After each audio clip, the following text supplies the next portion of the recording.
So I'm looking through the convert to matchup model and I see that, yep, that looks like it's right. And that's called right here, lookup matchup by ID. That's called up here. And so now I'm in that loop there, and I want to make sure that I get out of that loop, at least in the code. And so I'll take a step back by, again, shrinking these down and start to do a little bit of investigation of where is the next step I need to take in this process. And right here, I see I have this save matchup to file, and then save entry to file, which is also blank. So I have a section right here where I'm saving a matchup, and then I need to save the entries. Well, I created the convert to matchup model. So the first thing I need to do, if I follow the pattern, which is over here, let's just grab this pattern. This one works.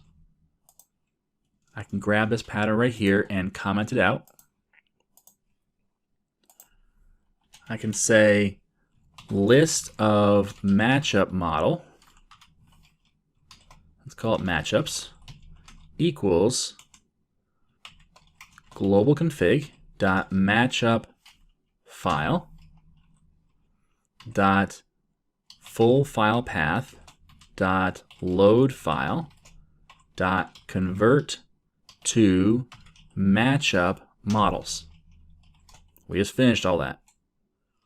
So now I've just loaded all the matchup models, and now I can do my check for what the maximum ID is.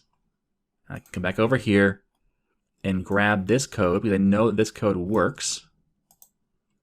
And I'll just paste it in. I can get rid of this other code up here. That was just a pattern. So again, I'm going to follow the pattern here. In this case, I'm going to just override the values. So current ID is 1. If matchup.count is greater than 0, the current ID is now matchups.order by descending by ID.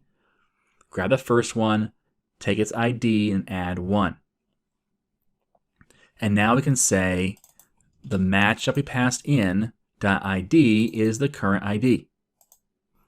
And now we have that ID populated for our matchup.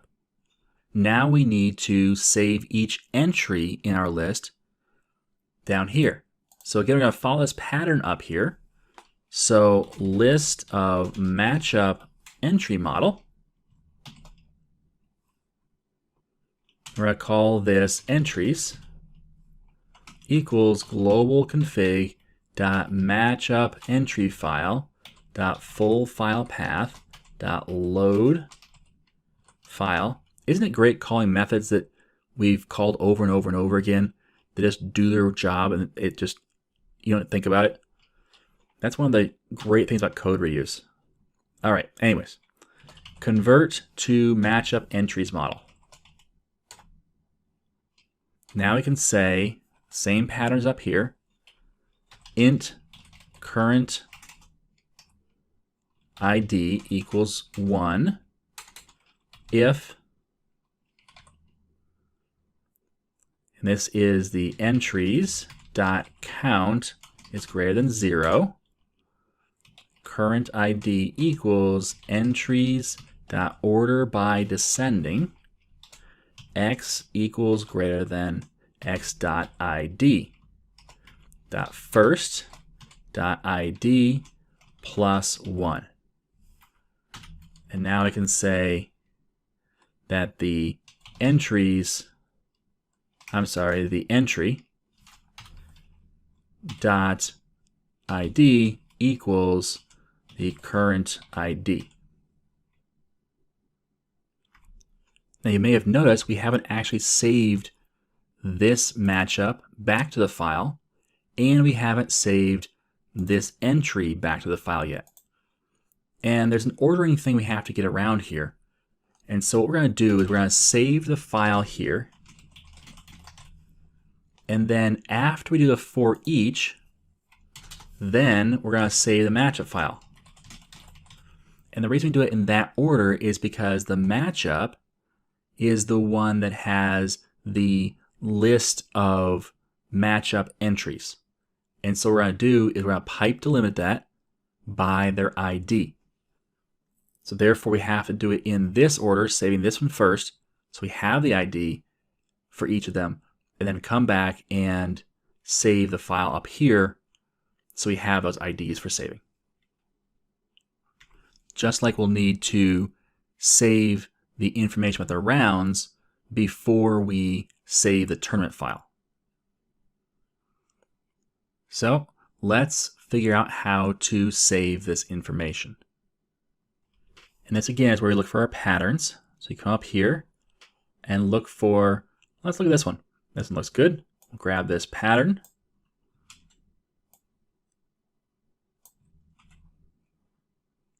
And then we'll come down here to where we need to save first our save entry to file.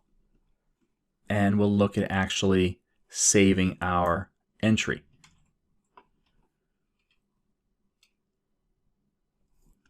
And so this is our pattern. So we'll comment this out. And we're going to say, okay, we need a list of string. And we call this lines equals new list of string. That works. And now we're going to do a for each on our matchup entry model entry in entries.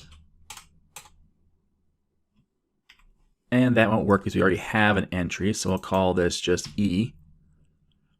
We also have to remember before we do this to say entries.add entry. Don't forget to add the newest entry to our list. But we'll loop through every entry, and we're going to say lines.add. We'll use a $sign syntax. We'll complete our whole line before we come back and put information inside the double quotes. And this is where we have to follow our pattern. So what is our pattern? Well, if we come up here, we'll find our convert to matchup entry model. And there's our pattern. So let's grab that. And then now down here, we can follow the same pattern in reverse. So the very first item we put in here is going to be e.id, comma, no space. Then we have e.teamcompeting.id. Don't forget it's just the ID, not the whole team. Comma, no space. e.score, comma, oops, no space. e.parentmatchup.id. Now, what if parent matchup is null? And that's where you actually need to add some code before this lines.add. So we're going to say string parent equals empty string. We're going to say if e.parentMatchup is not equal to null, then parent equals e.parentMatchup.id. And you can't just put a int into a string. So you have to say .toString. So now you can use this parent in place of e.parentMatchup.id. And it will either be an empty string, nothing there, or it will be that ID. So that's perfect, and that will work for every loop through. That's great. And that's our pattern. 0 is ID, got it. 1 is team competing's ID, got it. And team competing should never be null. And 2 is score, got it. And 3 is that parent matchup ID, or blank. We've got that as well. So we followed our pattern, and now our pattern says outside the for each, we're going to say file.write all lines. we're going to pass in the file name.fullPath. Well, what's the file name? Global config dot matchup entry file dot full file path, comma, lines. So we followed our pattern to the T, and now we have stored our entry model. And since we're going to call this either once or twice, depending on the matchup, we'll have stored either 1 or 2 entries in, each one being sure we get the ID for it. And now we can actually save our matchup. So we'll follow the same pattern as down here. So I'll just move so I can see both. I'm going to say list of string lines equals new list of string. I'm going to say for each, this will be matchup entry, matchup model. We'll call it M in, and our list is going to be matchups, in matchups.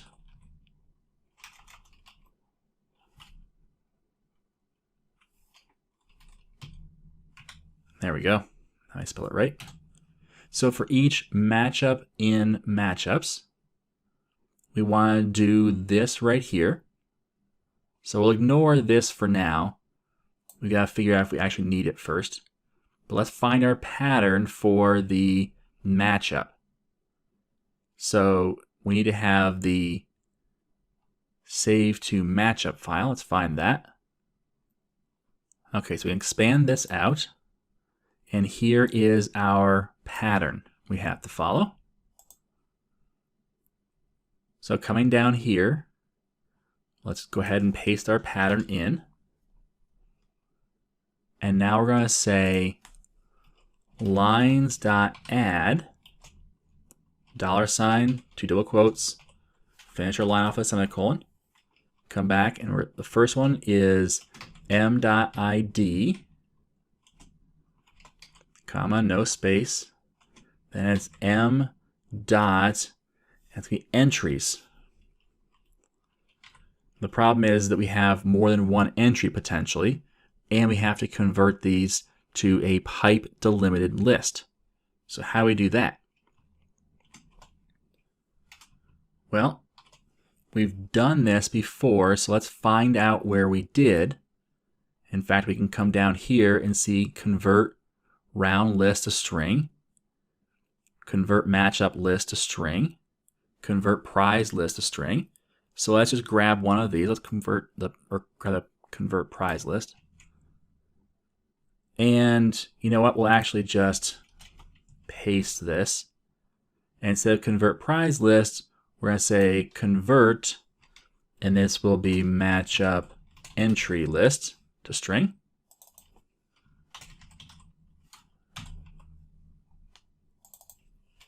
Call it entries.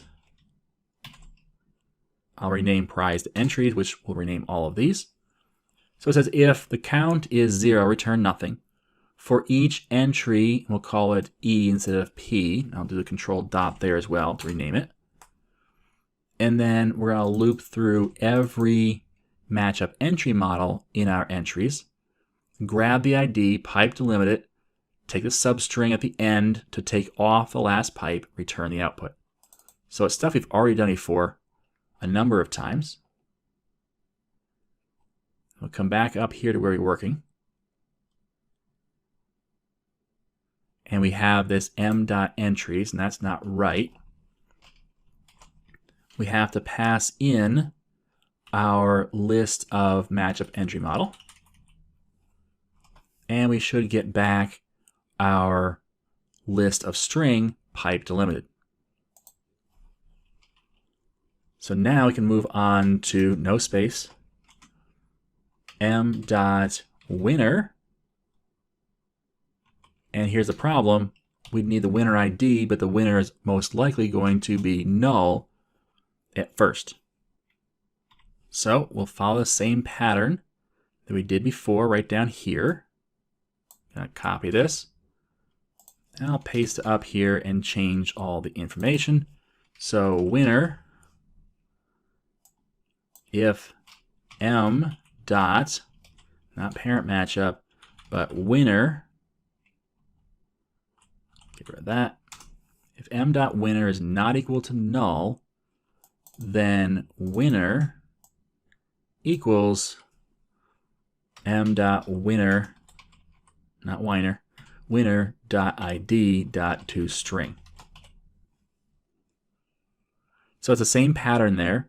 We're just going to grab, if it's null, then we revert back to our empty string, but if it's not null, then we grab the ID. So that's the winner.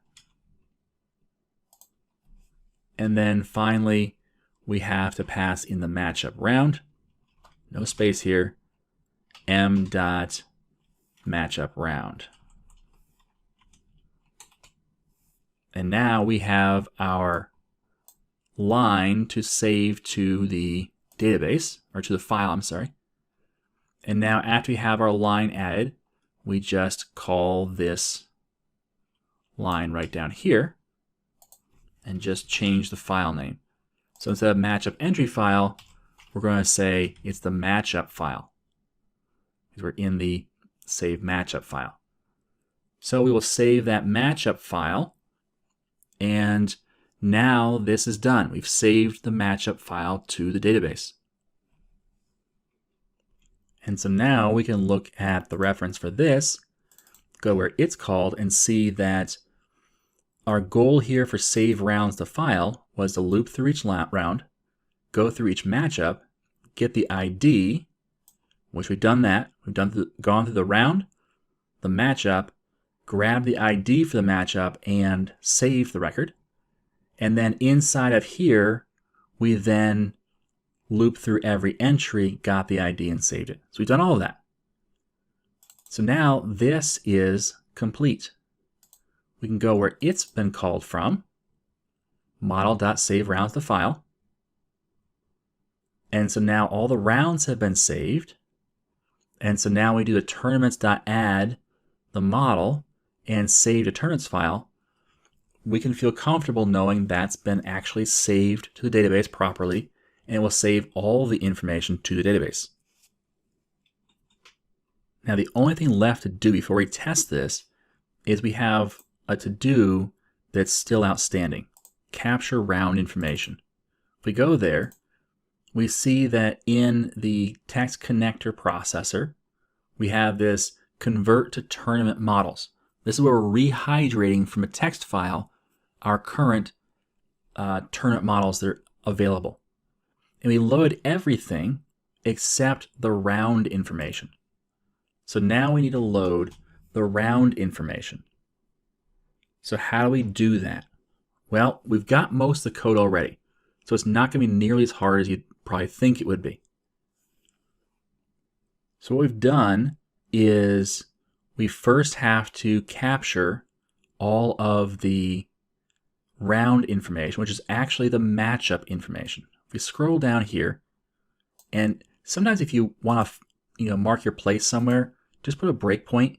It's easy to find that breakpoint in the list and come back to it. See that little dot over there? You can see that, the dot right there. And if you put my cursor somewhere else, it's easier to see. To go there, I just move my bar up and you'll actually see it. So that's where we're going to put information. But let's go down and find out where we're loading matchup information. Because remember that the way this is stored, the rounds are stored by matchup model. Each of these IDs represents one matchup model.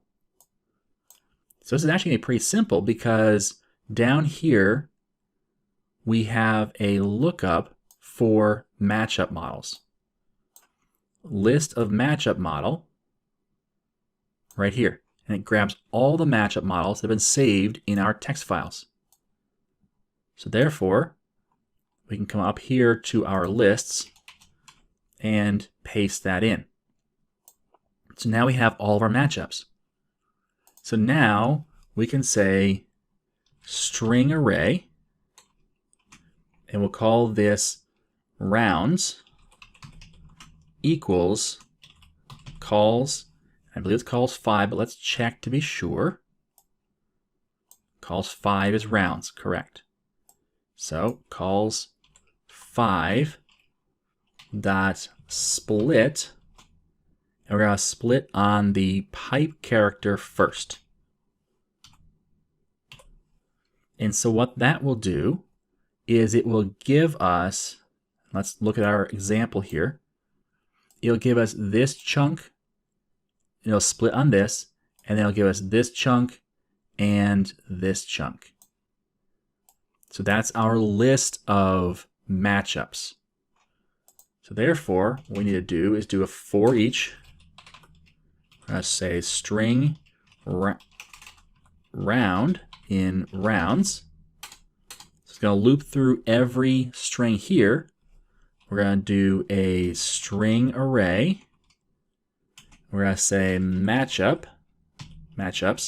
equals round dot split, and the character we're going to split on is the caret. And it looks like we already have matchups up here, so we can't use matchups. Let's just use MS, and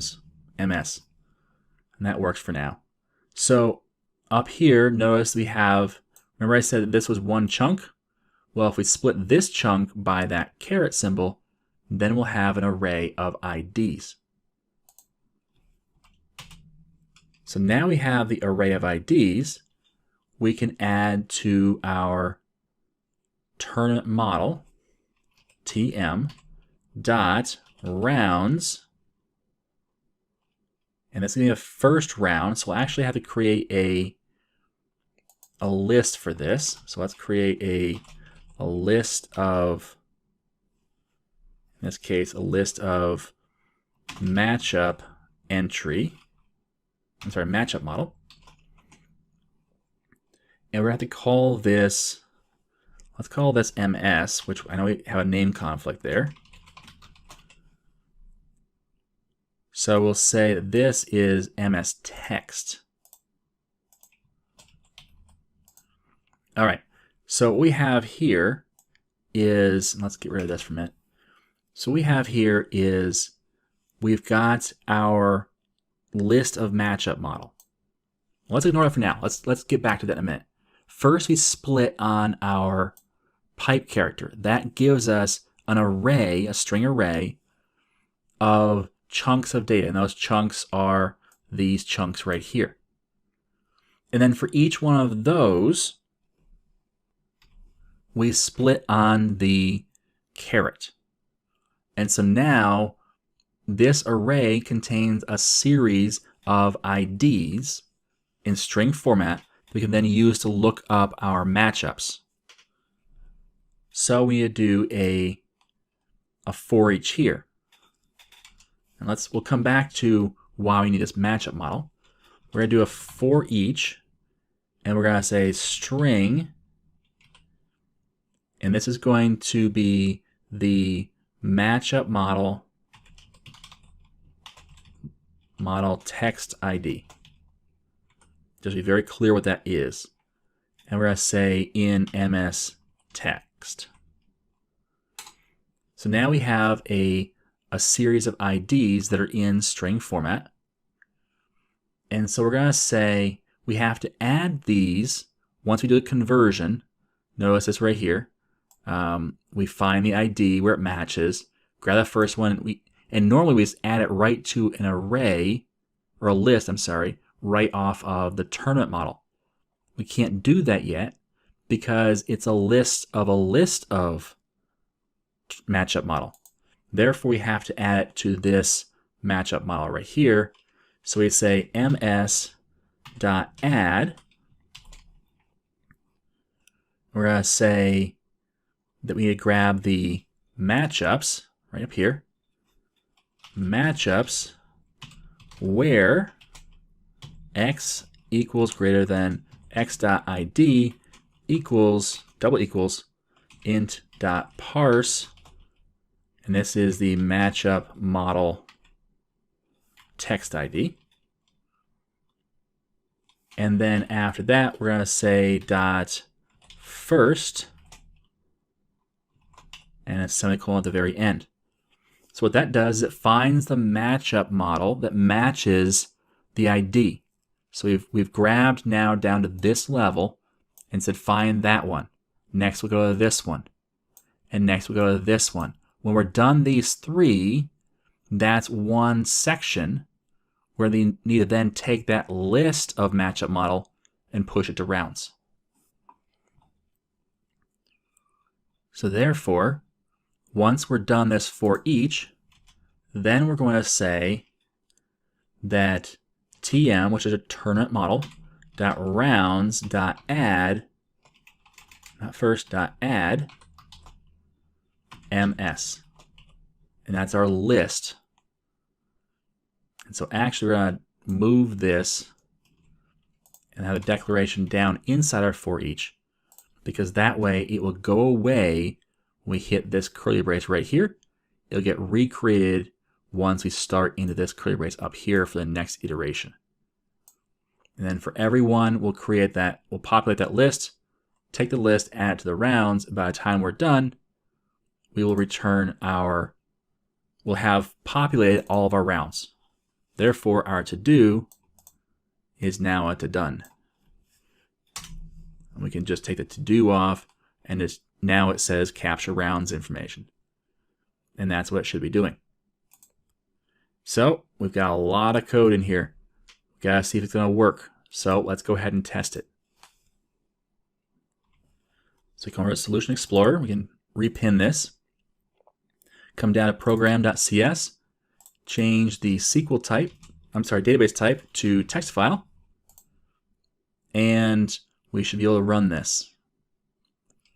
So let's hit F5. We'll start this. And it didn't crash, which again, that's good. So let's call this our text tourney. The entry fee is going to be 25. We have the best team, that's the only team. So let's add that team to the list and then create a couple more. We'll again do 3. So the worst team, and we'll put Bob Smith in that team, and just Bob. And then we'll create another one, and we will call it the OK team. And we will put Sue on that. We'll create that team. And we'll create a prize. Let's just do just one. We're going to call it place numbers 1, first place. And the prize amount is $100.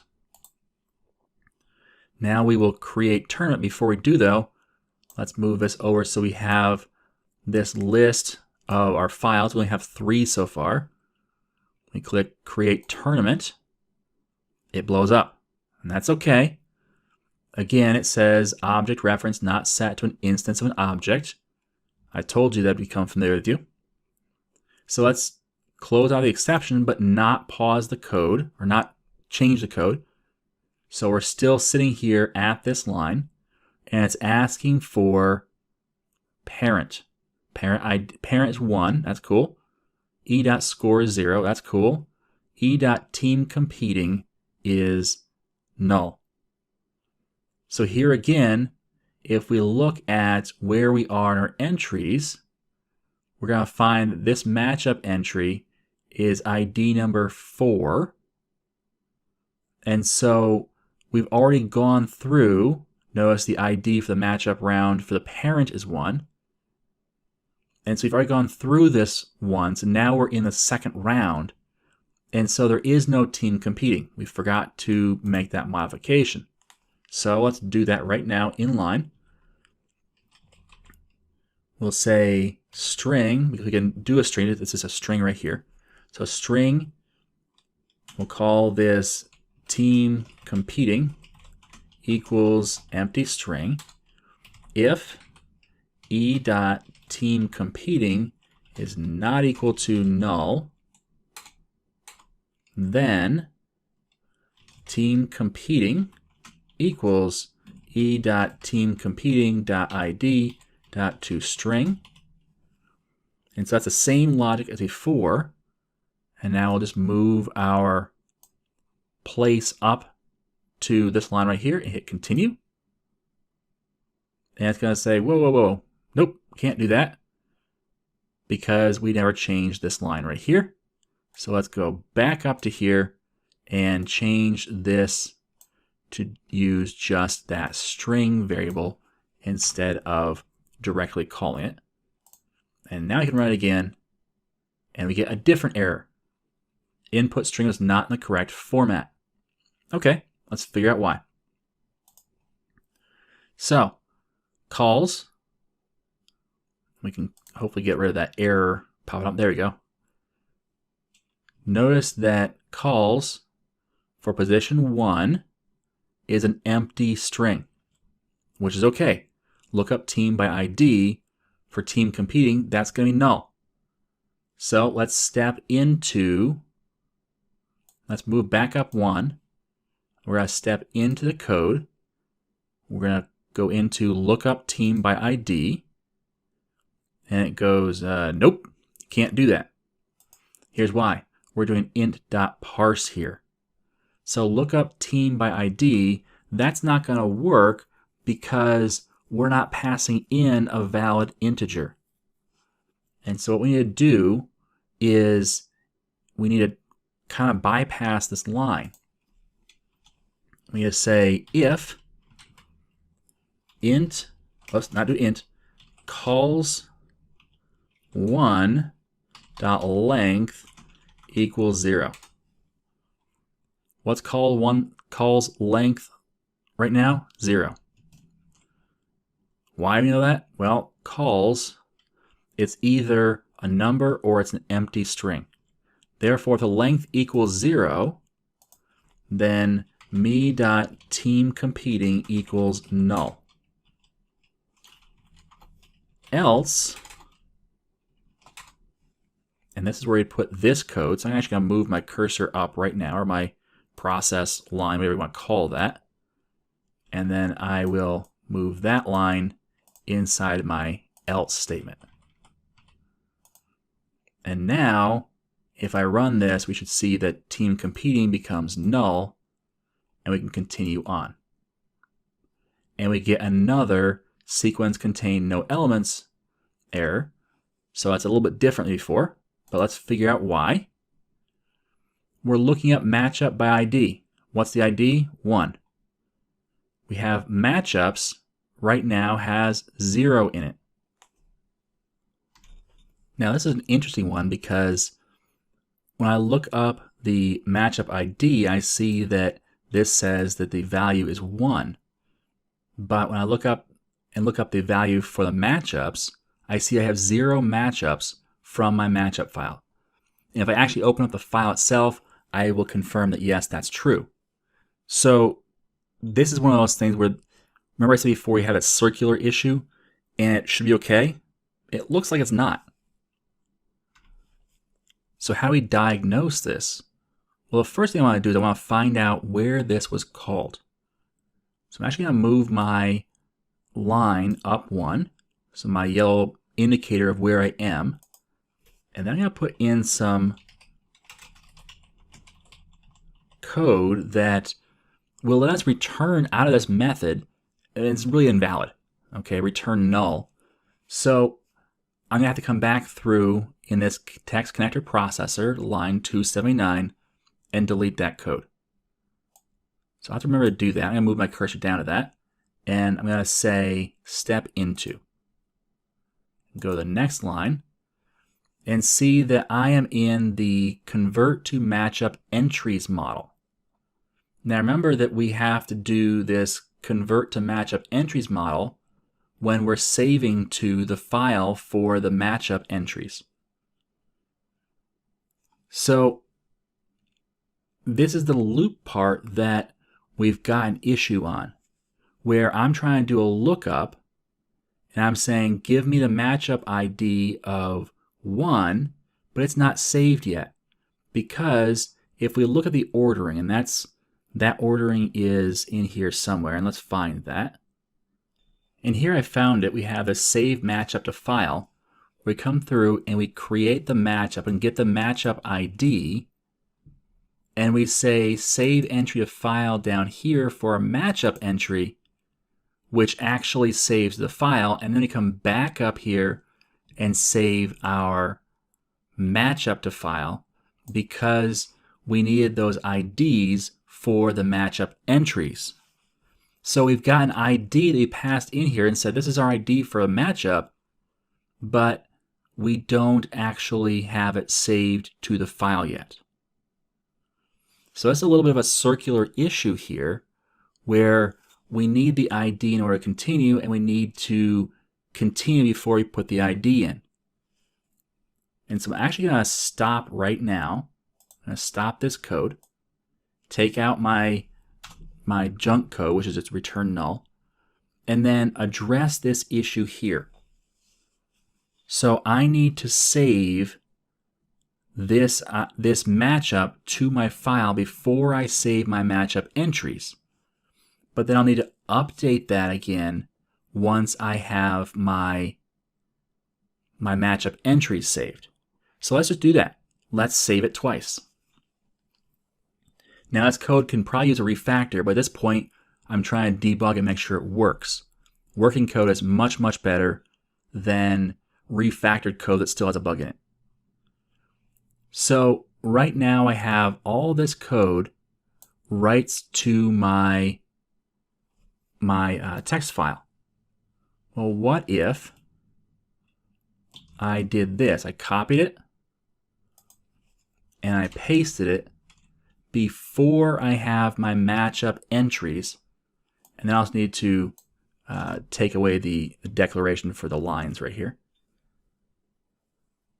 So if I do this, the only issue that I see right now is that when I loop through and I try and add my entries, that's going to be an issue. And so I have my ID, and then I have convert matchup entry list to string. Well, right now, there is nothing in that list. Therefore, I really could say empty string.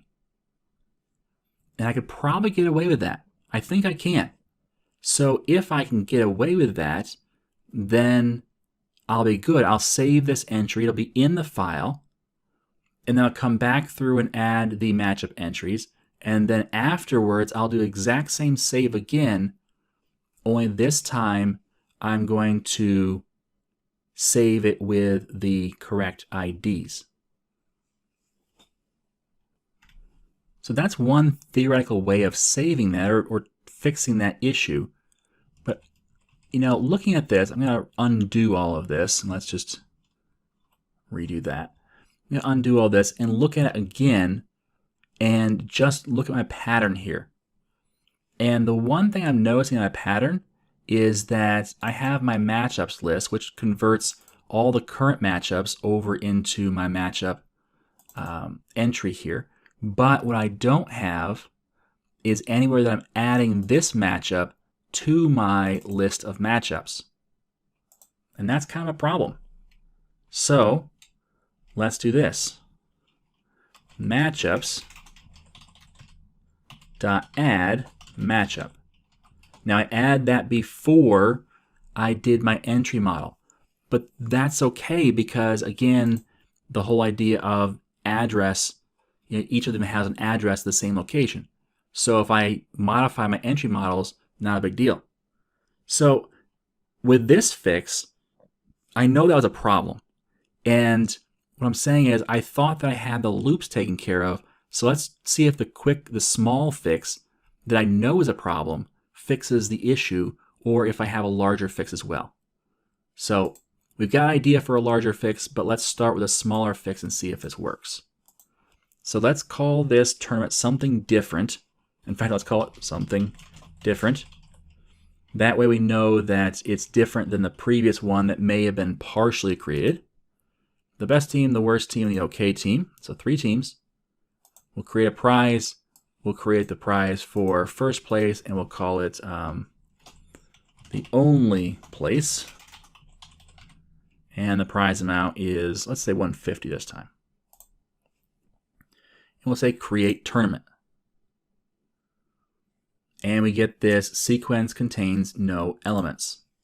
So we still have this issue of matchups being 0, which means that this right here didn't solve our problem. So let's again take this logic right here, and we're going to copy it.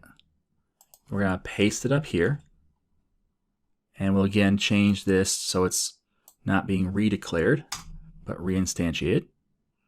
And now we have 2 saves, one before and one after. Now you might think, wait a minute, am I going to have, duplicate matchups or something like that? And the answer is no, because we only load the list of matchups once, and we add the new matchup, and then we save it, overwriting the file, and then we save it again, overwriting the same file. So it should be that we're good there. And we'll try this empty string here. Notice that even though the curly braces are here, this empty string still works. And so that's just kind of a benefit, because I can leave those curly braces there saying, yes, this is an entry. And so 0, 1, 2, 3 is easier to count than 0. Oh, that string right there is 1. There's that duplicate comma isn't a mistake. There's actually a column there. So that's just something quick and simple. So this is a kind of a hacky solution right now, but we can refactor this to make it better. But first, let's see if it works. We'll call this tournament, does it work? And the entry fee is only $5. And we're going to add all 3 teams. We'll create a prize. This prize is for place number 1. Best for first place. And the prize amount is only $15. And we'll create the tournament.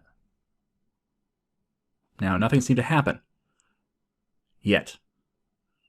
All right, we have a Stack Overflow exception.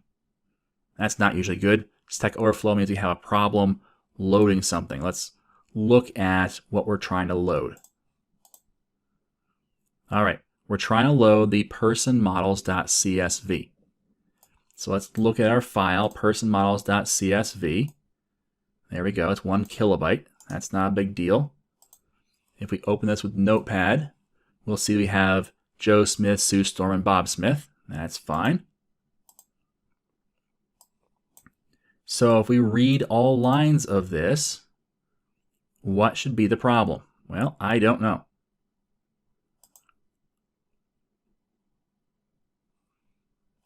And it seems to have crashed. So let's first of all look at our files for matchup model. Again, don't panic. Matchup model has 1 entry. Matchup entry model has 4 entries. So we got something going on here. And now let's look. We don't have a tournament model yet. We haven't gotten that far. So let's start again and just run it again and see if we can reproduce that bug. Buggy. Entry fee is $5. We're going to add all 3 teams. We'll create a prize. We'll do it for place number 2, bug place, and the prize amount is 10. And we'll say create tournament again and see if we get that same error. And we do. An unhandled exception of type system.stackoverflow has occurred. Make sure you do not have an infinite loop or infinite recursion. So that's interesting. We've got possibly an infinite loop on the loading the team models. So that's the place we need to debug. Now it's at this point that I've got 2 suggestions. Number 1 is that when you get to this point where you've written a lot of code and you get these weird errors you can't quite figure out why, before you just start hacking stuff together, which we've already started a little bit with that one hack, which we thought would work, and I'm not sure why it's not, but instead of continuing to throw more code at it, stop, pause, take a break, take a walk, take a shower, go to sleep. What that will do is it will refresh your brain, and you'll be able to come at this problem in a little different angle than you would right now. And the other thing is, especially for this video, we're getting kind of long, and I don't want to have this video be a series into itself. And so what I'm going to do is I'm going to dedicate a video specifically to debugging. And we're going to figure out how to debug these weird kind of errors where it's kind of hard to figure out what's going on, because if I hit, step into, it immediately stops. So how do I know what the recursion is? Why the Stack Overflow exception, which seems kind of like an infinite loop, is it probably a possibility, but where is that loop? And so we're going to stop at this point. We're going to have a video dedicated just to debugging, which will be really instructional, because it'll walk you through that process. Because here's the deal. This happens in every application. So far, we have been incredibly fortunate in that we have followed our plan. Our plan has mostly worked, and we've had very, very few errors. But as you get into these really long, complex applications or sections of your application where you're creating, method after method after method, that can get kind of hard to track back with where you were and keep track of all the different steps and where you left off. And we already saw that. We've already done that, where I wasn't quite sure where to go back to, and I had to use the references to go back to it. And so it's at that point that you can introduce more bugs. And so we're going to take a break for now. We're going to do a debug next and show you how to identify where this bug is and how to really crush it. All right? So definitely stay tuned for that so we can get our application back up and running. And then once we're done debugging, we'll move on to creating those other two forms. Welcome to Lesson 20 in the C# from Start to Finish course. My name is Tim Corey, and today we're going to start debugging our broken application. I love the fact that we can work through a real-world demonstration of a broken application. This isn't some contrived example I made up. This is logic that doesn't work. And the reason I love this lesson so much is because when you develop in the real world, you're going to have these issues. You need to know how to fix issues like this. Every semester that I teach C# in a classroom, I see students delete their entire project because it has a bug. You can't approach development that way. You have to learn how to track down bugs and squash them. Now, I could have fixed the issue off screen and then just told you what I did, but that really wouldn't help you learn. I could also tell you what the problems are, and we could pick up right there and start fixing them. But that too isn't going to help you. So today, I'm going to walk you through my process of debugging this application. So follow along, and if you think you see a mistake, feel free to shout it out to the screen. Let's jump right in. By way of review to see where we're at, let's go ahead and hit the Start button to launch this application.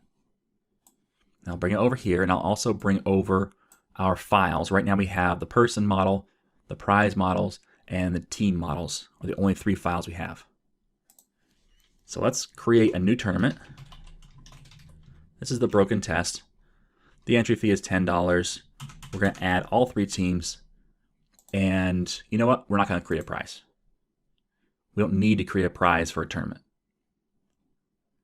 So we're going to hit Create Tournament, and this is where the bug is going to happen. And there we go. The bug says input string was not in the correct format. So that's the first bug. All right, what does that mean? Well, let's debug this first before we go on. So we're converting to a matchup model. And we said, hey, the winner. Now, wait a minute. The winner, we don't know who the winner is when we first create a tournament. And we haven't gone any further than creating the tournaments. Therefore, we don't know who the winners are. So convert to a matchup model, we don't have that. We can't convert the winner's team ID. Let's look at the calls here and see that calls 2, the one we're looking at, is an empty string. So the very first thing you need to do before you go any further is we need to figure out how to deal with reading information in. So we're going to kind of take these errors as we see them. Because here's a little clue. Usually when you have an error, it's not just one thing. It's usually 3 or 4 things, especially with all the code that we wrote and all the logic. I wouldn't be surprised if we have 5, 6, or 7 errors that are all kind of contributing to that perfect storm of issues.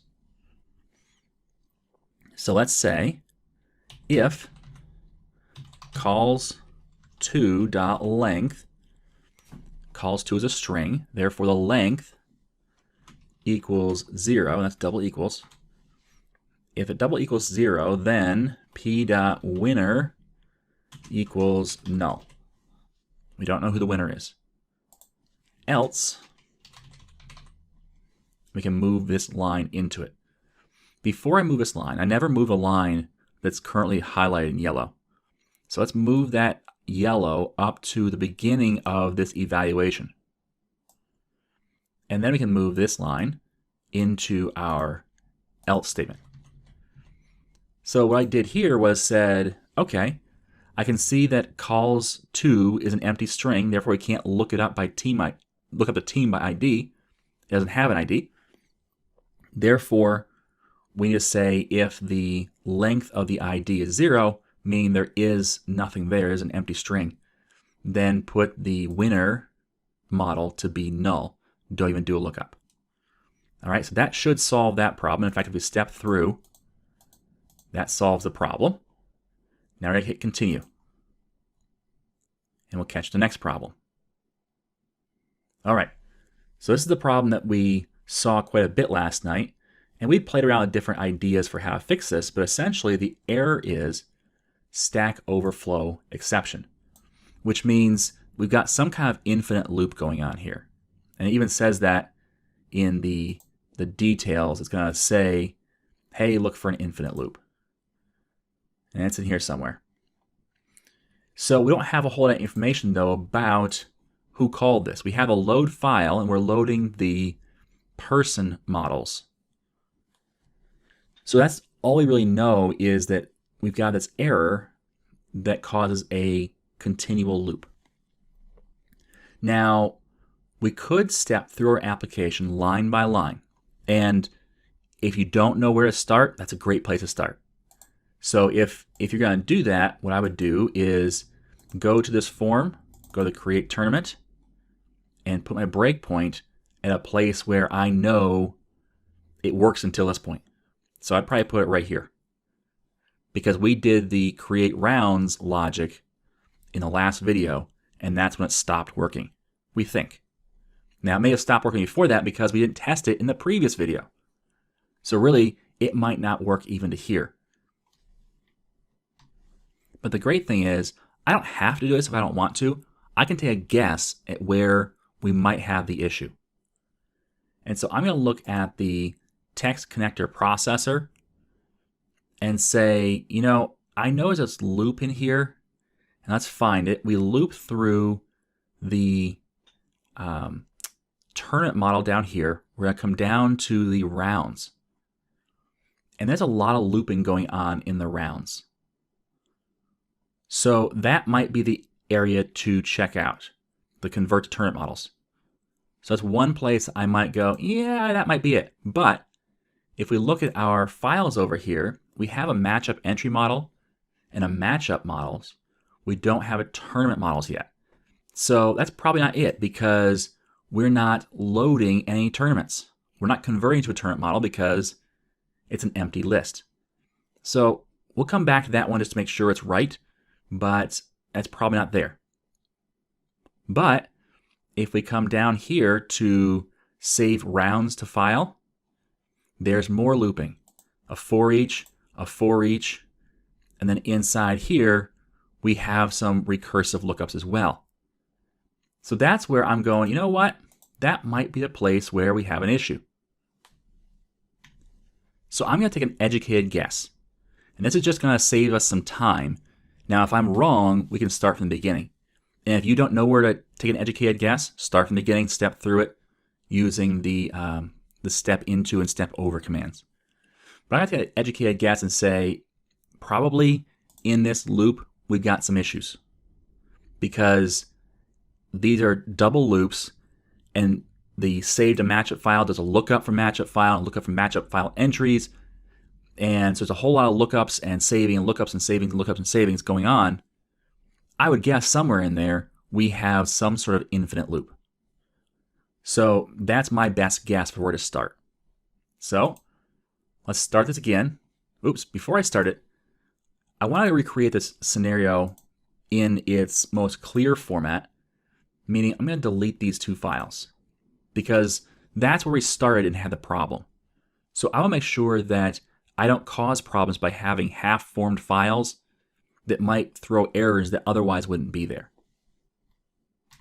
So essentially, I'm resetting my environment to be the same every single time I test this, so I know what changes I make affect how the outcome occurs. So if you have, files in weird states, they may cause other errors that aren't really errors, and you start tracking down things that are really just a wild goose chase. So let's run this application again. Now those files are gone. I'm going to do the same thing. Not working. 10. Add 3 teams. I'll ignore the prizes. Don't need to add one every time. And I'll say create tournament. And it comes here and it hits the breakpoint. Now what does this tell me? Well, it tells me that so far I haven't blown up my application because I didn't get the error first. I went right to this line first. Therefore, the error occurs at least after this line, or at least after the first time it's run, because this is in a nested for each loop. So let's step into the code here and just see, first of all, what the data looks like, and if there's any issues we can look up and identify. So here, the first thing it does is saves the matchup to a file. All right, so it's going to grab all the matchups and load them into the matchup model. So we're actually going to step into this code. We're going to go to the file path first. And this is a good insight into how C# actually steps through your code. So you can see that this method right here was called first. Now we're back here. And now if we step into again, which is F11, we're going to do the load file. And so that's called next. So next will be called the convert to matchup models. And it's going to say, you know what? There's no lines in here. It's an empty file. Therefore, I don't return anything. Therefore, my output is just a new empty list of matchup model. So we're back down here to save matchup file. We've moved on to the next row. We see that matchups has 0 entries. That's fine. It's the first time we've ever created a matchup. So now we say if matchups is greater than 0, well, it's not. Therefore, the current ID is still 1. Therefore, the new matchup that we're saving gets an ID of 1. We're going to add that to our list. And now we're going to do what we did last night, which was this whole idea of saving and then loading and then saving. And actually, I'm not a big fan of this hacky code. I'm going to move the cursor up one. I'm actually going to highlight this code and take out this hacky code we wrote last time. And the reason why is because when you were trying things out, you're saying, well, I'll get back to that and make it prettier, but for now, let's see if it works. You're kind of, just figure out and trying different things without really having a deep understanding of what's going on. That code shouldn't stay there long term if it doesn't fix the problem. And it didn't fix the problem. So let's actually get rid of this code. I don't like it. So we'll wait and see if we really need it. Now we identified the issue why, but maybe we can come up with a better way to solve the problem. So let's skip over and go back down to edits were made and we have an issue. So let's do an edit and say list of string before I had taken that off because we declared it up here. So now we can edit that and keep going. You can't introduce a compile time bug in your code and expect to keep debugging. So now I have added the matchup to my matchups list, but I have to save those entries first before I go on and save the actual matchup to the file, because I need the IDs for the matchups. So I'll step in, I'll grab the first entry. So this entry right here, we zoom in, has an ID of 0, has a score of 0, it has no parent matchup, and the teams competing are, the team members are these two right here, Sue Storm and Joe Smith on team, the best team. Okay, so we're going to save this entry. We come down here, and we have to get the matchups. Now, interestingly, we are doing the matchups up here and grabbing them. And then down here, we are grabbing the matchup entries. So it's kind of like the same pattern. So let's just skip over that, unless there's a problem with that. There shouldn't be a problem with that. And nope, there's no problem. There's no entries at this point. And we can keep going. Now, you may be going, man, this is boring. We were just kind of stepping through the code and it's all working. Don't get too antsy here unless you go, you know what? I think I can go to a even further place down the road and still not hit the error. I would leave it at stepping through the code, even if you do step over instead of step into. And the reason why is because you need to find where that error is first. That's our first priority. And sometimes you spend more time monkeying around with trying to guess where the error is rather than just walking through the code and waiting to see it pop up. So in this case, we're going to keep going as we are. We're going to save this entry to file. It grabs the ID of 1 because we don't have any current entries. It's going to add that entry. And then for every matchup entry model, it's going to do this. Now we've got these two safety checks in here, which we put in the last video, and where we said the parent matchup is not equal to null, then put that ID in, otherwise the ID is empty string.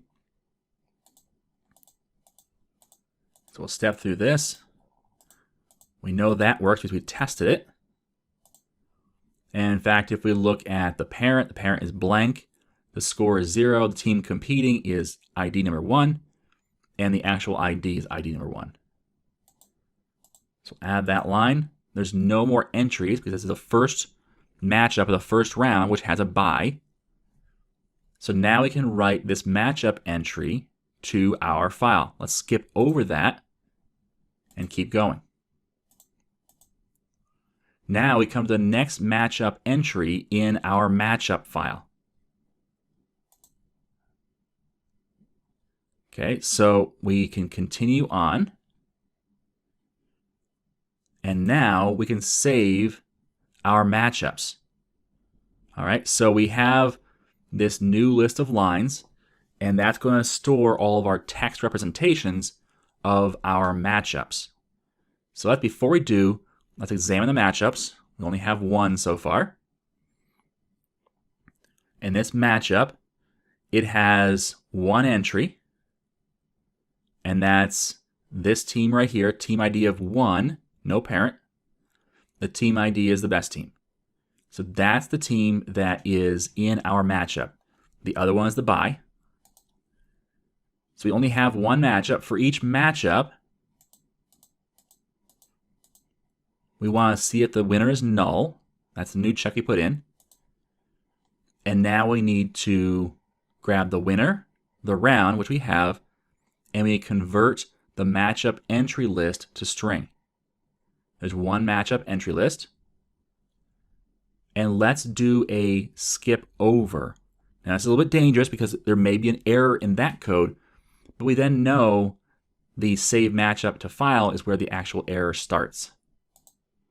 And it worked. And in fact, lines right here has one value.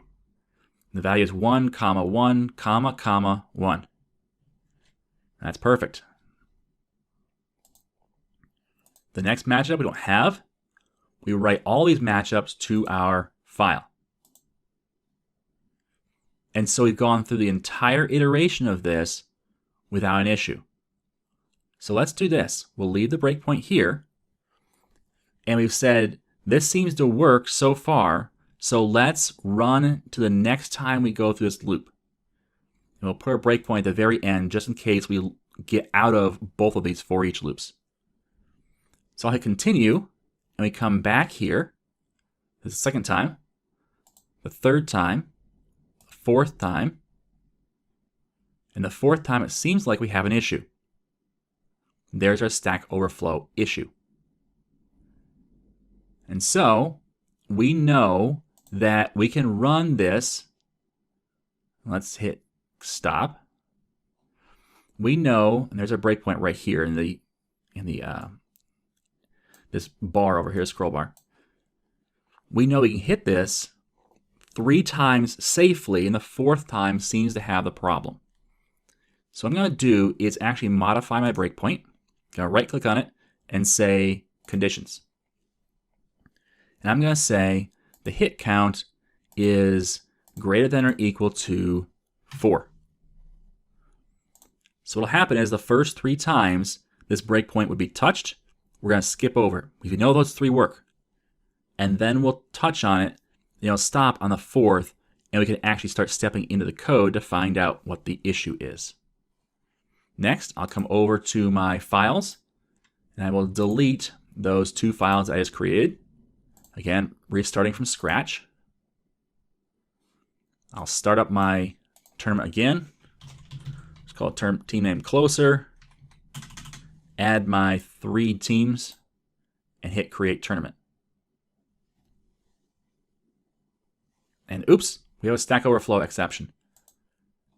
So it looks like our breakpoint should have been at 3, not 4.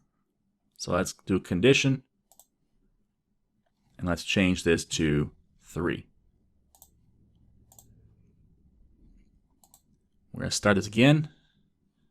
And we'll actually delete those files before we continue. Now we'll do another test and create tournament. And now we're paused at this breakpoint, and it is the 3rd time that we've hit this breakpoint.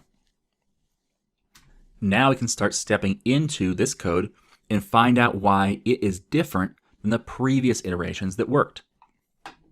So, step into, or if F11, and let's step over this, but we'll know that if it throws an error here, that was the issue. Okay, so we grab our matchups, and our matchups currently we have 2. We have round 1 and round 1. Remember that for this current iteration, we're going to have 3 matchups total. We have 2 in the first round, 1 between the person of the bye week and themselves, and the second between 2 different teams. And then the winners of those 2 matchups go to the second round, where there's 1 matchup where the 2 of them face off, and the winner is the winner of the tournament. So it's the last matchup. So let's start stepping through. We're going to look for the current ID. The current ID is 3. That's the max ID plus 1. So that's the new ID. We're going to add that matchup to our matchups list. And now we're going to save this entry to a file. And at this point, I'm a little bit cautious, but I know that if I mess up and go too fast, I can at least start over here. So I'm going to step into this save. And now I will step over the load of the matchup entries. And I have 3 matchup entries. So that's good. Next, we'll grab the ID. And the new ID is going to be 4. That's great. We're going to add that entry to our list of entries. And here's where we're going to do our actual save of the entries. We're going to do our file write all lines. So let's step into this. We have 4 entries to load. So first we're going to check the parent ID, and that's null for this first one. Team competing is null. Therefore, oops, I'm sorry, team competing, that was the string variable before I populated it. The e.teamCompeting actually has a value, it's the OK team. So grab the ID of that team. That's 3. We're going to add this line now to our list of lines. The ID of 1, team competing of 3, the score of 0, and the parents of nothing, empty string. Next, the parent matchup is null. Team competing, we actually have a value, the worst team. So we'll step through these. And now our line says ID of 2, team competing of 2, score of 0, and parent of null. Now we have a parent matchup of null, team competing of a value, the best team. So again, same thing all over again. Parent of empty, score of 0, team competing of 1, and the ID of 3.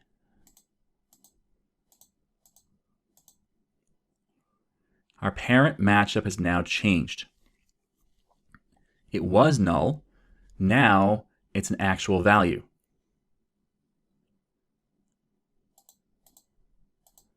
So we'll grab that value, parent ID of 1. Cool. Team competing. We don't know who's competing. Therefore, it'll be null. Therefore, it'll be empty string. So ID is 4. Team competing is unknown. Score is 0, and the parent is 1.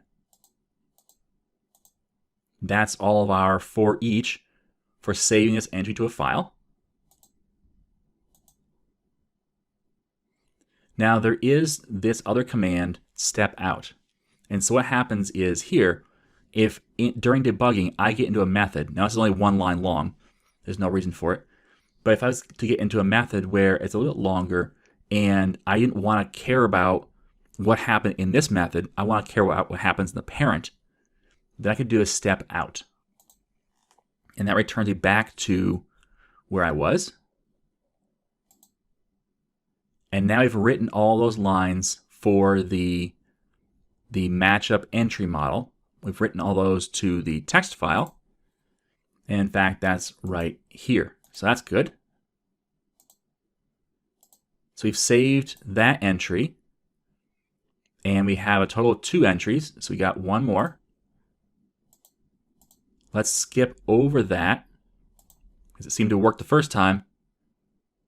And wouldn't you know it, that's where we break. All right? It's going to happen. Don't panic and don't get too frustrated by it. That's what happens. We now know where that issue is. And so we can come down here and say, okay, I at least know where to put some breakpoints. In our case, it's right down here, where this was the issue, saving matchup to file, where the second time we had an issue. So let's go back over here. We'll delete these again. This is a process that you have to be patient for. Just keep pulling the thread. Don't try and conquer the world in one step. So I run this. Test. 12. Add the 3 teams. And now notice I haven't gotten to my breakpoint here 3 times yet. And I know that I have to hit it 3 times before there's an error. And in fact, right now it says, if I mouse over this breakpoint, it says the hit counter is currently 1. So I can actually just continue and continue and continue. And now my breakpoint says, yep, you're at 3. I can continue one more time, and now I'm down to the save entry. And if I look, this entry right here is entry ID 0, score of 0, and the parent matchup is 1. I have 2 of these. The ID is 2 for the second one. So the first one seemed to work. I hit continue, so now we're in the second one. This is where last time we hit step over and it broke the application. So let's step into instead. And we'll grab the entries. We're going to step over that. And immediately I go, you know what? That's the error. So no worries. We'll do it again. Delete these two. This is where, again, patience comes into play. So I start this again. And now I'm going to move us back over to the right window. I'll hit test. I'll hit 10. Add the 3 teams. Now create tournament. I'll continue on until I hit this. I'll continue down to here. I'll do it one more time. And now I step into, and I know this right here is my offending line. This is the problem. So let's figure out why. So let's step into it. I don't need the configuration information. That works. I don't need to know how it loads the lines. I know that works. But now convert to matchup entry model. That must be the problem. So here I have 4 lines. Let's mouse over it. 4 lines of code. 1, 1, 0, 2, 3, 0, 3, 2, 0. I'm sorry, there's a trailing comma at the end of all these. But then this one down here is different. And this is one of those things where if you'd watched Sesame Street as a kid, you notice that one of these things is not like the other. In code, when you have a bug, usually it's caused by the thing that's different, not the 3 things that are the same. So my guess is that the issue lies in this last item. Item number 3, so the 4th item on the list. So let's step over creating a new list. That's just an empty list. And then probably what I could do, and again, this is a little bit rushing ahead a little bit, but I can say, you know what? It's probably the first 3 lines. I continue, that's the first line. Continue again, that's the second line. Continue again, that's the third line.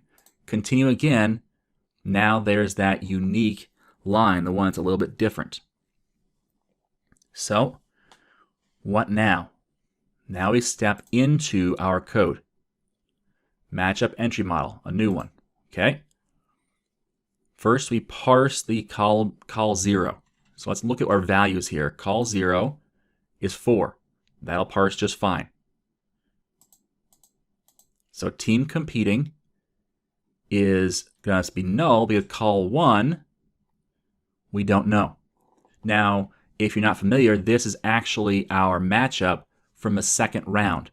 We don't know who's in the matchup. We just know where it came from, who the winners are going to come from, or where the winners are going to come from. So now we know there's no team here. It's just a null. That works. The score, we can mouse over that and say the score is 0. Yep, that's fine. Now the parent ID.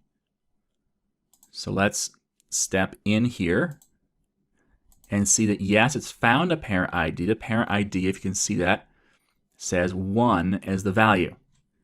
So now we're going to look up matchup by ID. We're going to step into that.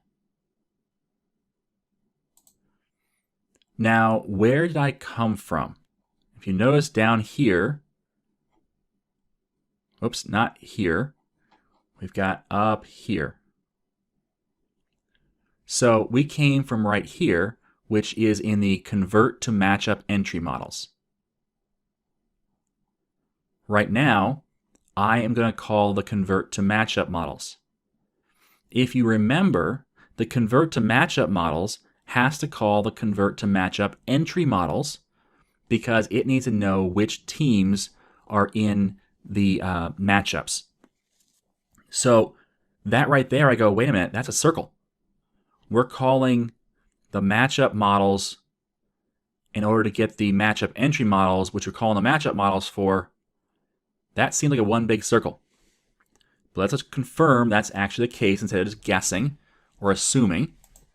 So I'll step into, we don't need to worry about reading the lines, we know that works. Now convert to matchup model, and that's right down here. And now we come in here, we step through the code, we say for each line in lines, and there's going to be 2 lines, we're going to load our matchups. The ID for column, for ID, the parse of column 0 is 1, that's fine. Now convert string to matchup entry models. That's it right there. If we do that, look at that. Convert to matchup entry models. We're calling that again. Well, but we know that when we call convert to matchup entry models, that it calls this lookup where we have a problem. And that's this lookup right here. Lookup matchup by ID. So we're trying to find the parent ID of a matchup. I'm sorry, a matchup entry. Let's get this straight. This is the matchup entry. And so we're trying to find the parent ID of that matchup entry. And so we're saying, well, give me all the matchups and I'll find the one that matches the ID.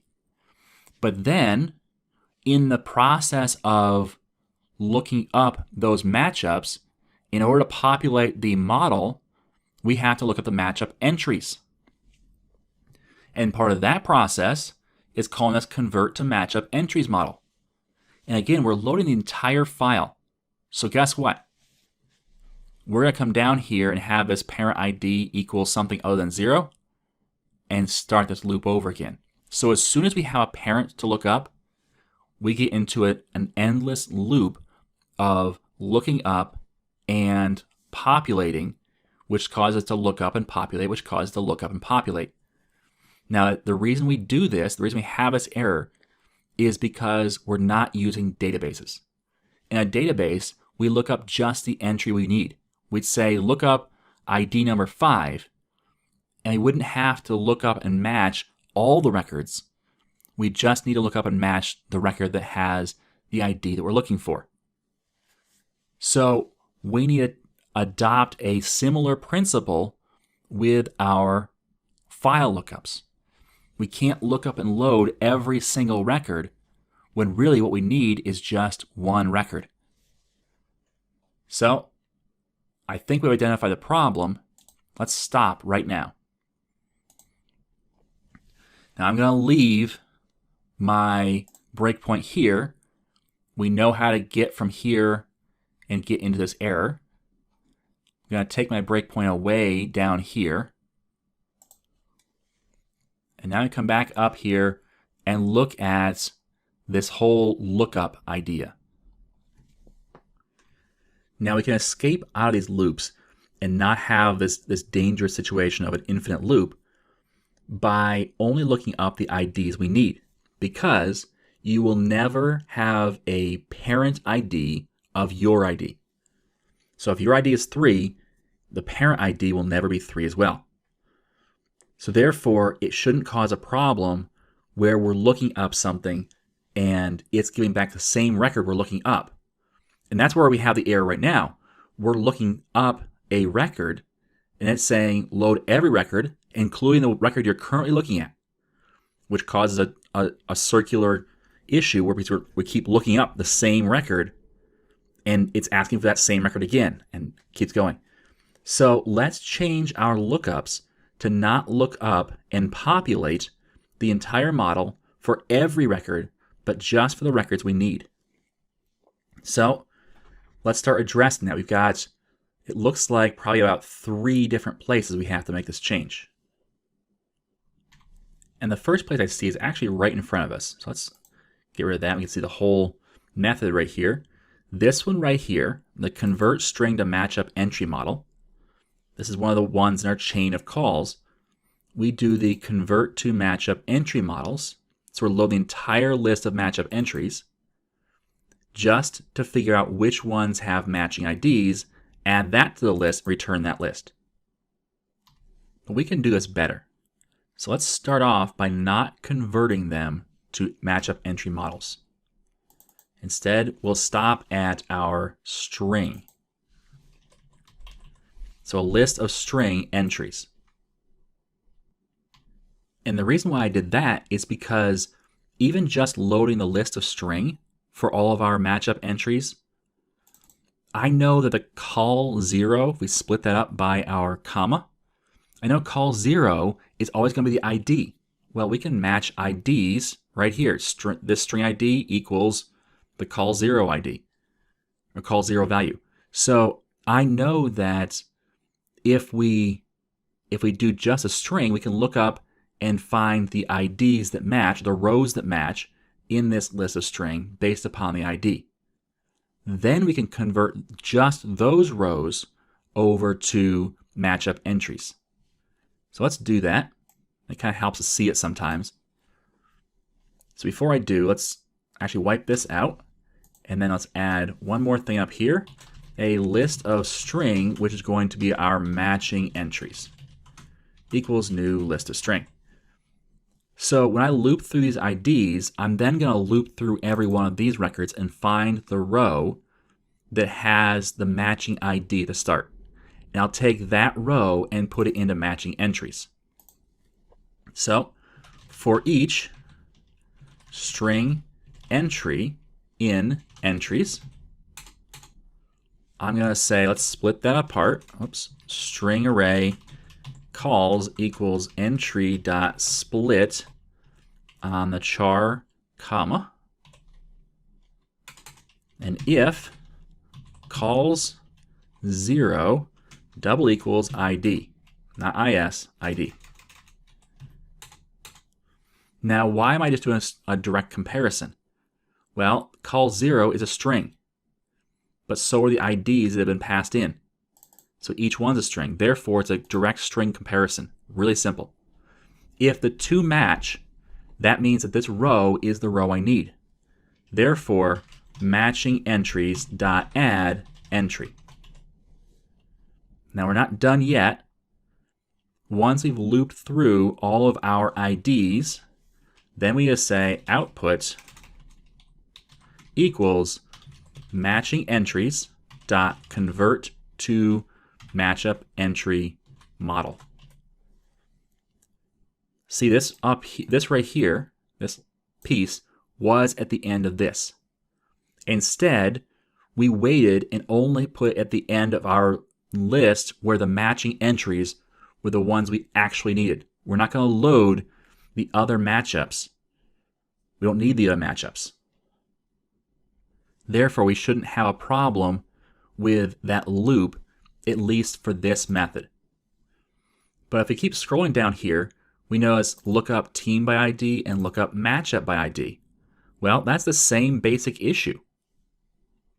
So let's follow the same pattern for our lookup team by ID. So in here, let's, instead of list of team model, we'll have a list of string, and we won't do as last convert. And now we'll actually get rid of this line right here and redo it. And so now what we'll do is we're going to say for each string team in teams, we're going to do a string array, equals team dot split on the char comma. And now if calls 0 equals ID, that's the ID passed in by the user, but that's an int and this is a string, so one of these has to be converted, and it's just easiest to do a toString And so now we're going to say loop through all the teams you've loaded in the string fashion. Loop through all of them, find the one that has the ID, which is the column 0, the ID that matches the one we're looking for. All right? Now, when you find that matching one, we're going to say list of string equals, and we'll call it matching teams equals new list of string. Why do we create a list of string when we only have one string? We're passing in one ID. Well, we are expecting to have a list of string passed in order to convert each of those records back out to a team. So therefore, we have to say a list of string and then matching teams dot add, and we'll add this particular team. So we look to see if the IDs match. If they do, we create a new list of string called matching teams. We add just that team. Since we're only looking for one ID, that's all we need to do. Once we've added that team, we can actually say return matching teams dot convert to team models global config dot people file dot first, because this returns a team model, so I have to get the first one back from our list of team model, which we know we're only asking for one, therefore we should only get one back, therefore the first is perfect. Now it still yells at me up here because it says not all code paths return a value. That's because we're inside an if statement, and that might not always be true. And we're actually inside a for each statement which might not run. But down here at the end, we could say return null. Why? Well, if you don't find the matching ID, then you've got a problem, return no team found. Now this might be something where we come back and say, nope, not null, throw an exception, because we've got a problem. But in this case, I'm going to return null. Now I'm going to do the same pattern as up here, right down here. Again, patterns are our friend. So I'll change this to be a list of string. I'll get rid of this. I'm going to do a for each string. We'll call this matchup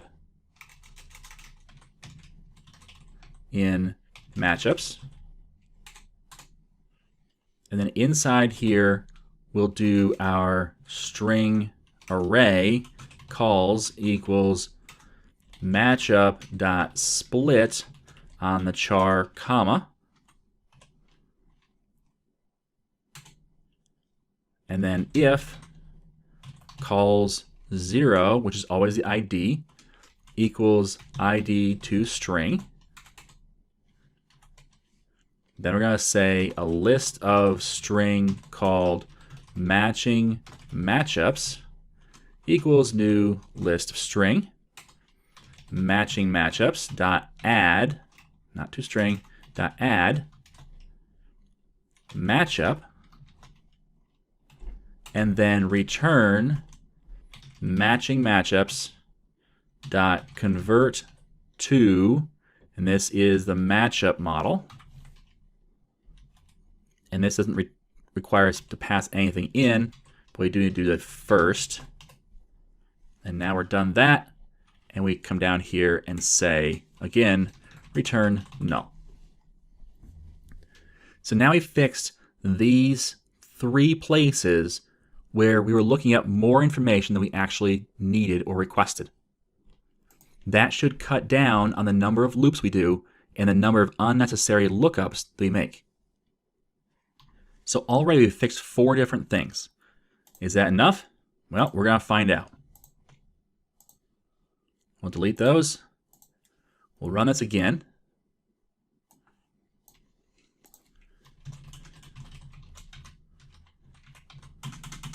Add our 3 teams, create the tournament. We're going to continue off this. And at least it didn't blow up. So something happened.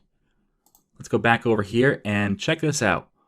Matchup entry model, great. Matchups model, matchup entry model, both created, but also tournament models.csv. We have yet to create one of these. So open that in Notepad. Now, we created the file, and that's amazing, but that looks hideous. And it's probably not what we're expecting. In fact, I know it's not what we wanted to do. Therefore, we did something wrong. So we're getting closer. It's saving the tournament, and it looks like these are probably okay because these files seem to be well formed, but this tournament model isn't. So let's delete all these and start over. I'm actually not going to pause this because I have all the information filled out. Instead, I'm going to go take away my breakpoints here and find out where that breakpoint should be. So let's look at this create tournament. Create tournament right here. And here's we actually save this to the file. So we need to figure out what this does. So here's our actual writing the file, the lines to the file. Let's put our breakpoint here right before we save the actual tournament record to our file. And now I'm going to hit create tournament. It gets here no problem. Let's look at the lines. We have one line, and that line looks like this. Notice a /r/n that we return a new line, and all this space. Why is that?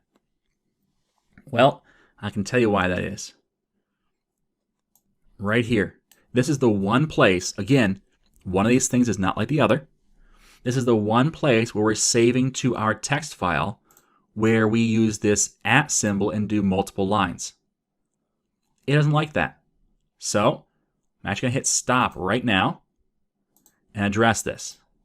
The quickest way to address this is just to delete all of these extra returns and put it back onto one line, one huge line. Remember, there's no spaces between the curly braces and the commas. So now it's on one huge line. Let's go back to our files, delete the two matchup files just for safety's sake. We'll run this again. And now we'll call this tournament It Might Work. Add our 3 teams, create the tournament. Nothing seems to happen, but in our tournament model file, if we open this with Notepad, that looks a whole lot better. Now, let's not delete the files, but let's close out a tournament and launch it one more time. And now we'll say yay for the name, 14 for the entry fee. We'll add 3 teams, and let's add a prize just because we haven't done that in a while.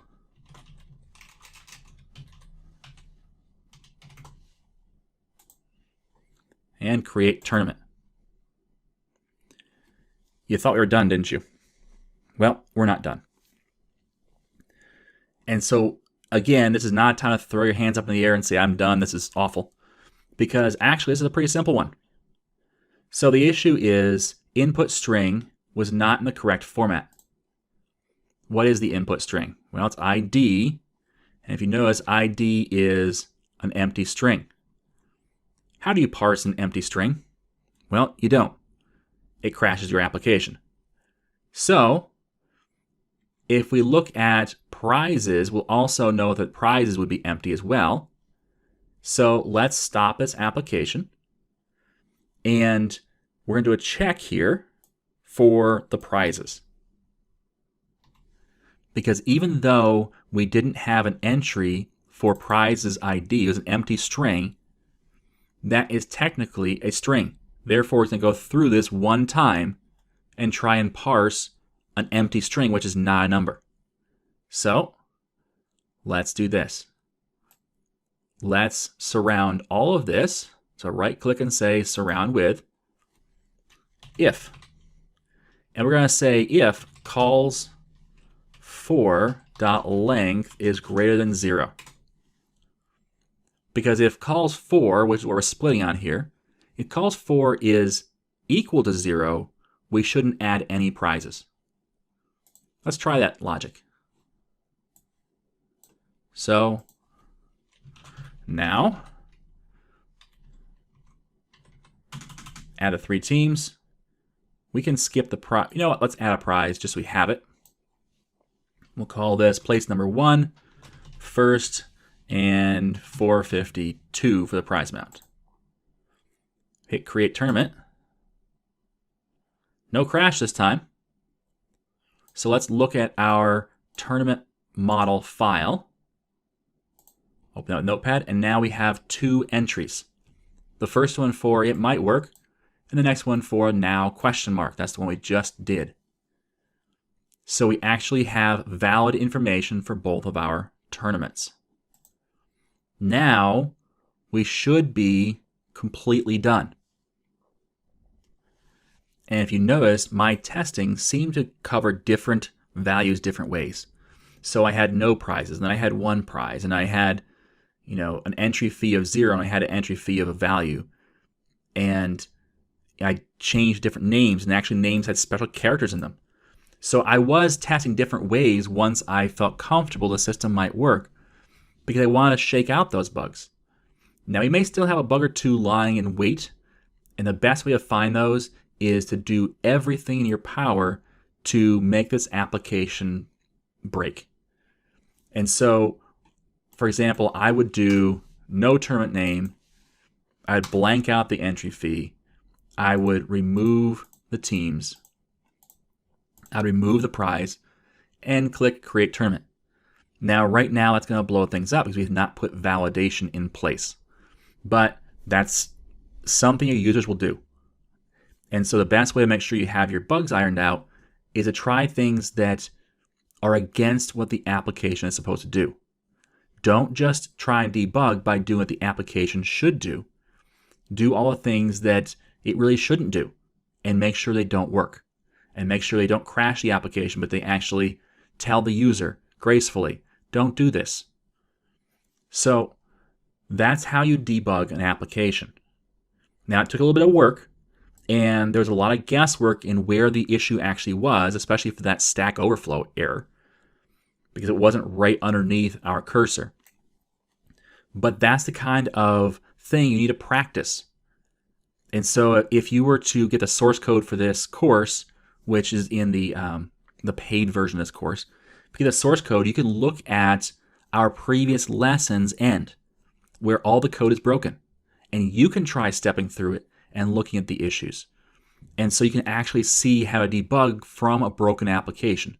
Now, you've seen what I did to fix it, but try and step through yourself and see how that works. Debugging is a very, very important skill to pick up, and the best way to pick it up is to practice it. And so I encourage you to practice debugging a few times to get the hang of it, get the hang of the guesswork of it, but also the investigation side of things, where you're tracking things down, looking at variables, and putting breakpoints in, even using those advanced breakpoints. And if you had any questions about those advanced breakpoints, I do have a video on my YouTube channel that talks about all about breakpoints. I know that's not a really a subject you're enthusiastic about necessarily, but breakpoints are one of the most powerful things you'll use because you'll use it all the time. So I encourage you to look at that. All right, so that's it for this video. We're done debugging. Now we can move on to wiring up our last 2 forms. Welcome to lesson 21 in a C# from start to finish course. My name is Tim Corey, and today we're going to wire up the tournament dashboard form. This will be the form that starts when our application starts. It's a fairly easy form, so it shouldn't take us too long to get this running. Let's jump right in and get started. Here we have our form, and it's really only a couple things that it does. First, it loads the list of tournaments that we already have existing in our system. And if one of them meets the desire for what you want to open, you would select it and then click Load Tournament. Otherwise, if you want to create a tournament, you click this button down here. Now, we haven't actually wired up the Load Tournament button yet, or the form yet, So this button won't really do anything yet. But the create tournament, we already have that form already set up. So we can go ahead and connect to that form. And loading this list right here, we've got most of the code for that already, so we can definitely go ahead and do that as well. So let's start by wiring up this dropdown. So we can go in the code behind by hitting F7. This is the code behind for our form. Now in here, we want a list that supports this dropdown. This dropdown is for tournament models. It's called Load Existing Tournament Dropdown. So let's create a list of tournament model. Do a control dot, and I either spelled it wrong or we had something else wrong. So yes, I butchered it.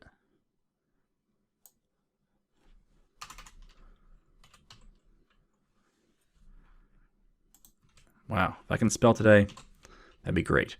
Using tracker library.models. All right, so that works now. IntelliSense is wonderful. It saves me from a whole lot of spelling errors. So let's call this tournaments equals, and let's not do a new list yet. Let's actually say global config, control dot, to add the using statement here too, dot, and we need to do connection, but it's not finding that yet. So let's find out why. And the reason why is I don't have an equal. Equals global config dot connection dot, and there's get team underscore all and get person underscore all. What we want is going to be the get tournament underscore all. And that doesn't exist yet. So let's create that. So in our iData connector or connection, we're going to create a list of tournament model called get tournament underscore all. So let's implement that. Let's go to SQL connection or connector first, and we'll do a control dot, and we'll implement that interface. Now, if we scroll down here, we should find something similar like this right here. I'm going to copy this pattern. And then down here, I'm going to paste that pattern. So this is going to be a list of tournament model, not person model. And so everything else looks correct except for the fact that we have to get a stored procedure to look up that tournament information. So what we need to do is we need to change this over to be our tournaments. Right down here we have a sp tournaments underscore get all. And what that does is it just grabs the tournaments table and grabs all the active ones. And in this case we have just one tournament here. So we're going to take this name right here. We'll copy this. We'll come back here and replace this. So now note that back over here in our database, it's the tournament name, the entry fee, and whether or not it's active, and the ID. And that's it. That's all there is to the tournament record. But we're filling in a tournament model which has so much more stuff in it. If we look at the model itself, we see we have the ID, the tournament name, the entry fee, which we haven't covered yet. That's not really a part of this tournament, it seems like. Let's go back and check. Oh, yep, there's the entry fee. Okay. The entry fee. So we have the ID, the tournament name, the entry fee. We don't care about active. We're leaving that alone. We may change that ID later or add that field later if we decide we need it. But we have the entered teams, we have the prizes, and we have the matchup rounds. And all of these will be null or empty to begin with. They won't be null, they'll be empty. So we need to populate those as well. So this is just step one. So once we have our list, then we need to populate prizes, populate the teams, and populate rounds. So how are we going to actually do this job? Well, it's actually not that hard. And I'll put it right above these comments. I'm going to do a for each. We're going to say tournament model T in output. So for every tournament in the output, which is our list of tournaments, we're going to do this code. And here's why. On each one of these tournaments, we have to load these things individually. And we need to pass in the ID. For example, up here in our get team underscore all, we load all the teams, but then for each team, we loop through using the team ID, we got the team members by team ID and loaded that in the team members list. We're going to do something very similar where we're going to loop through the prizes. We're going to say here's the prizes for each tournament by tournament ID, and then the teams.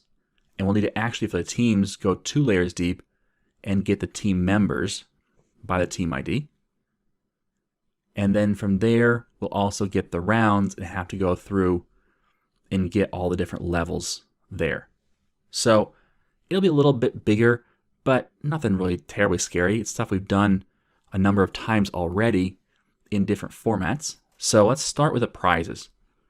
Let's go to our database. And we're going to say SP prizes get by tournament. Let's modify this and look at it.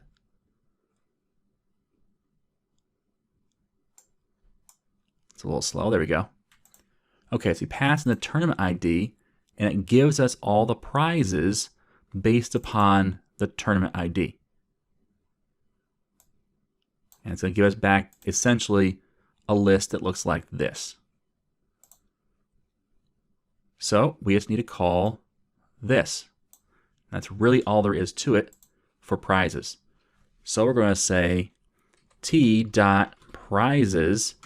equals connection.query. This is a prize model query. dbo.spprizes underscore get by tournament ID. And at the end of this, say .to list.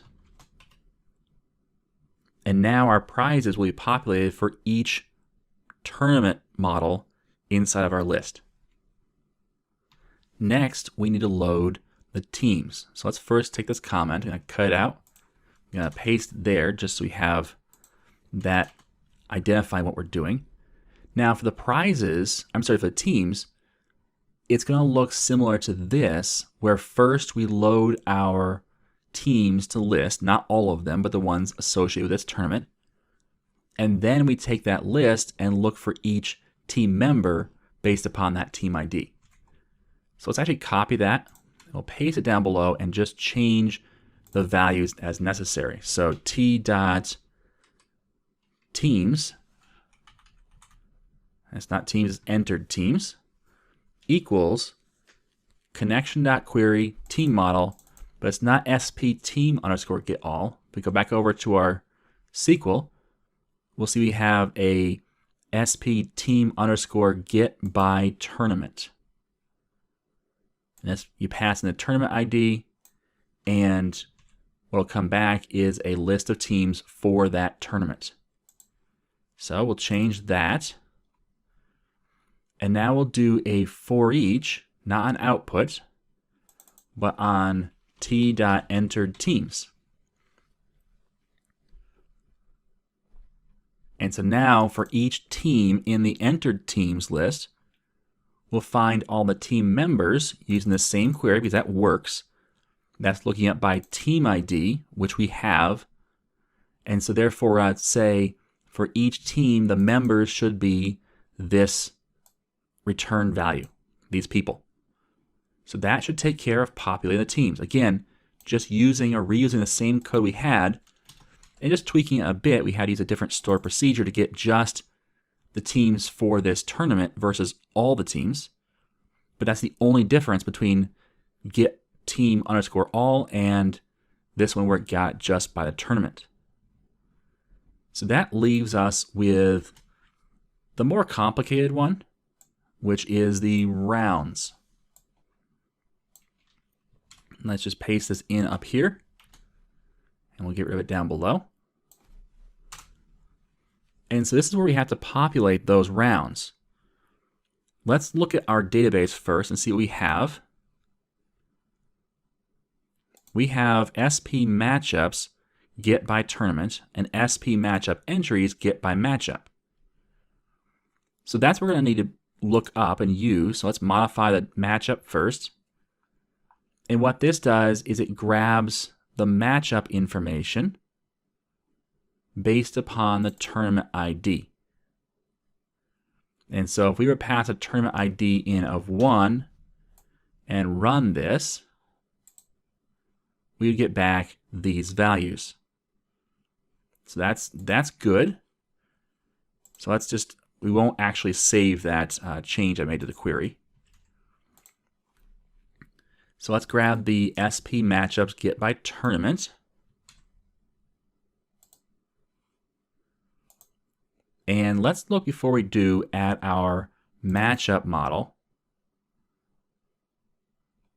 We have 4 values: ID, the entries, which we'll have to populate later, the winner, which is a team ID. Well, it's going to be a team model, which we don't have a team model for that. We'll have to figure that out, and the matchup round. So if we were to do this again, the winner is either going to be in the SQL, it's either going to be null or it's going to be an ID. Now, there's a couple things to note here. First of all, the winner is coming back as a winner ID, but yet in our code, we just have winner, but that's a whole object. So that's going to be a problem we have to resolve, is we can't populate an object from SQL, a nested object. We have to populate it afterwards. Like with this list of matchup entry model, we'll populate that after we've loaded this object. And so we can't put it there, and it's not even called the same thing. It's called winner versus winner ID. And we have this extra column here called team name, which that's joined on the winner ID. And so if we have a winner in the winner ID column, we'll have the team name as well, which is, it's a nice thing for us to have, but it's not necessary for us for this lookup. So I'm thinking we might actually just get rid of that. Let's take that out and take out then, of course, this t.teamName. And let's run this again and just see, yep, it still gives us the same information. It's just that now it gives us no extra information. So let's do the alter on that, which is already set up for alter procedure. So we'll run that. So now I made a slight modification to our store procedure. Nothing too big, but we do know that it's returning a winner ID. And so we need to handle that over in our code. The best way I can think of right now to handle this is actually to add a new property. The only time we'll use this property is when we're bringing it in from SQL. So the winner ID is going to be the ID from the database that will be used to look up the winner, or to identify. How about that? Okay, so we're going to pass in this winner ID, but winner won't be populated. But we need winner to be populated for everything else, and so we'll go ahead and get that populated once we've loaded up the data. So let's start by just having a list of matchup model called matchups. And that's all it's going to be. We'll say equals connection.query matchup model. And DBO dot, let's go back to our store procedure and grab that name. And there we go, paste it in. And we'll grab all the rest of the stuff as well. Just we keep that same format. And we're not passing in anything for a parameter. So we can actually take that parameter off. And now it should be good. Oops, we are passing in a parameter. Let's change that. We need to create this var p and pass in the tournament ID.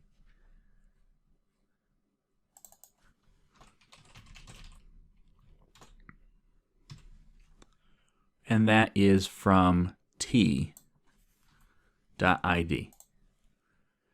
So we pass a tournament ID, and let's verify that. We pass in a tournament ID right there.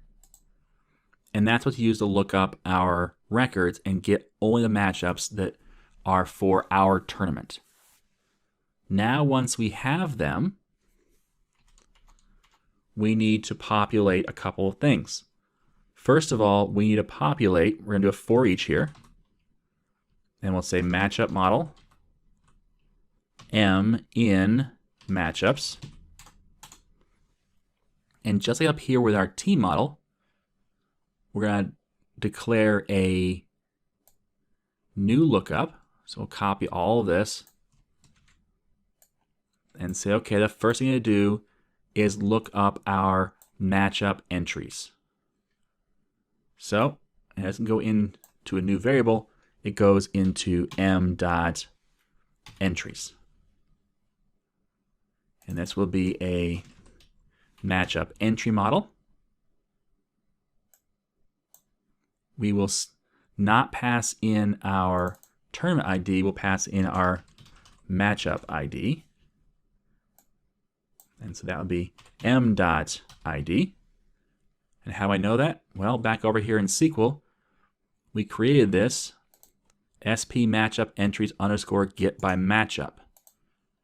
If I modify this, we're passing in the matchup entry. We call it entry instead of ID. Let's actually change that to ID to be consistent. I don't believe we use this anywhere else.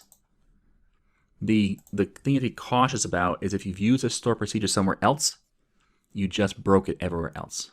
So what I would do, since I know that only my code has been using this database, I can do a control F in here, paste in my store procedure name, say the entire solution, and it says I can't find any reference to that. So that's good because I don't need to change any signatures in. I don't need to change it from matchup entry to matchup ID. So in here we can now run this. So that's been updated. And then grab this name of the store procedure and paste it in right there. Now we've populated our matchup entries. And just to verify what goes in there, we can actually run just part of this store procedure and see we have a matchup ID, a parent matchup ID, team competing ID, and a score. What do we have in our matchup entries model? We have the team competing, the score, and the parent matchup, and the ID. So we need to pass in these IDs, parent matchup ID and team competing ID, and look both of those up by their respective IDs. So same pattern here. Prop int team competing ID.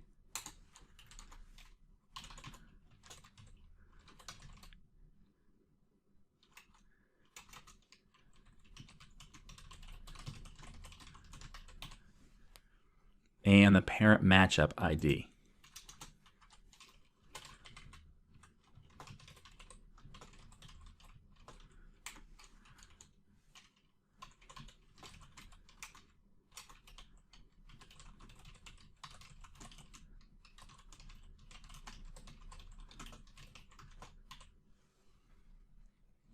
All right, so now these two values we populated, these IDs, but not their actual models that they are representing. So we'll need to do that as well. So that's the three things we need to do now. Let's come back over to our SQL connector. Now that we've populated our entries, we're going to need to loop through each entry and populate the actual models for matchup model and team model.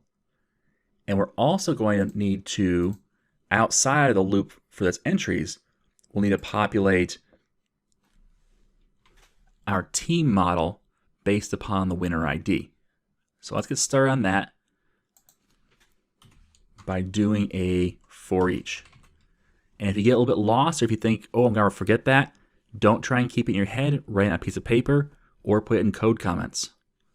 Okay, so we could put in code comments right up here something like, populate each entry 2 models and populate each matchup 1 model.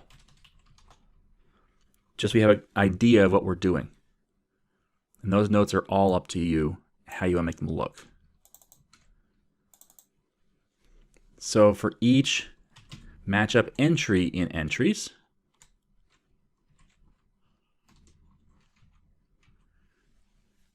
now we can say is we need to loop through and find each ID that we need to populate. We need to populate the team competing based upon a team competing ID. Let's start there. So I'm first going to do a check to see if me.teamCompetingID is greater than 0. Now it'll be 0 if we don't have a team competing ID. It's not going to be empty like we would have in a text file. We have to have a number here, so it defaults to 0 because there is no ID ever of 0 when we have our auto-incrementing ID fields. We always start at 1. Therefore, ID is 0 means it's not really a valid ID. So, if matchup entry.teamCompetingID is greater than 0, then we need to find that team and populate it. Well, if we look up here, we have this method called getTeam_all. Not only to get all the teams, it also populates all the members for us. In that case, what we can do is actually use this list to grab out, we can call this, and then find just the team we need. It doesn't make sense, though, to put that inside a for each loop and look it up twice. So let's look it up right here, where we'll say a list of team model, all teams equals getTeam_all. This will be all the teams now that are available to us.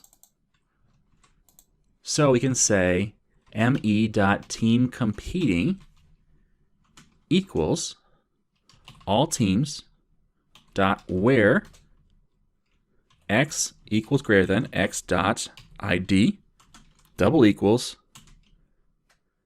and we have the ID that we're looking up, which is me.teamCompetingID. First, and there we go. So what we've done here is we've said in all the teams, find the one that has the ID that matches the ID we're looking for. If you find it, grab the first record because it returns a list of teams. And we should only have one in that list, therefore grab the first one, put that in the team competing spot. We loop through both entries and we're done. So that's pretty simple. Now, let's do the same for matchup model. So we'll come down here and say if me.matchupModelID is greater than 0,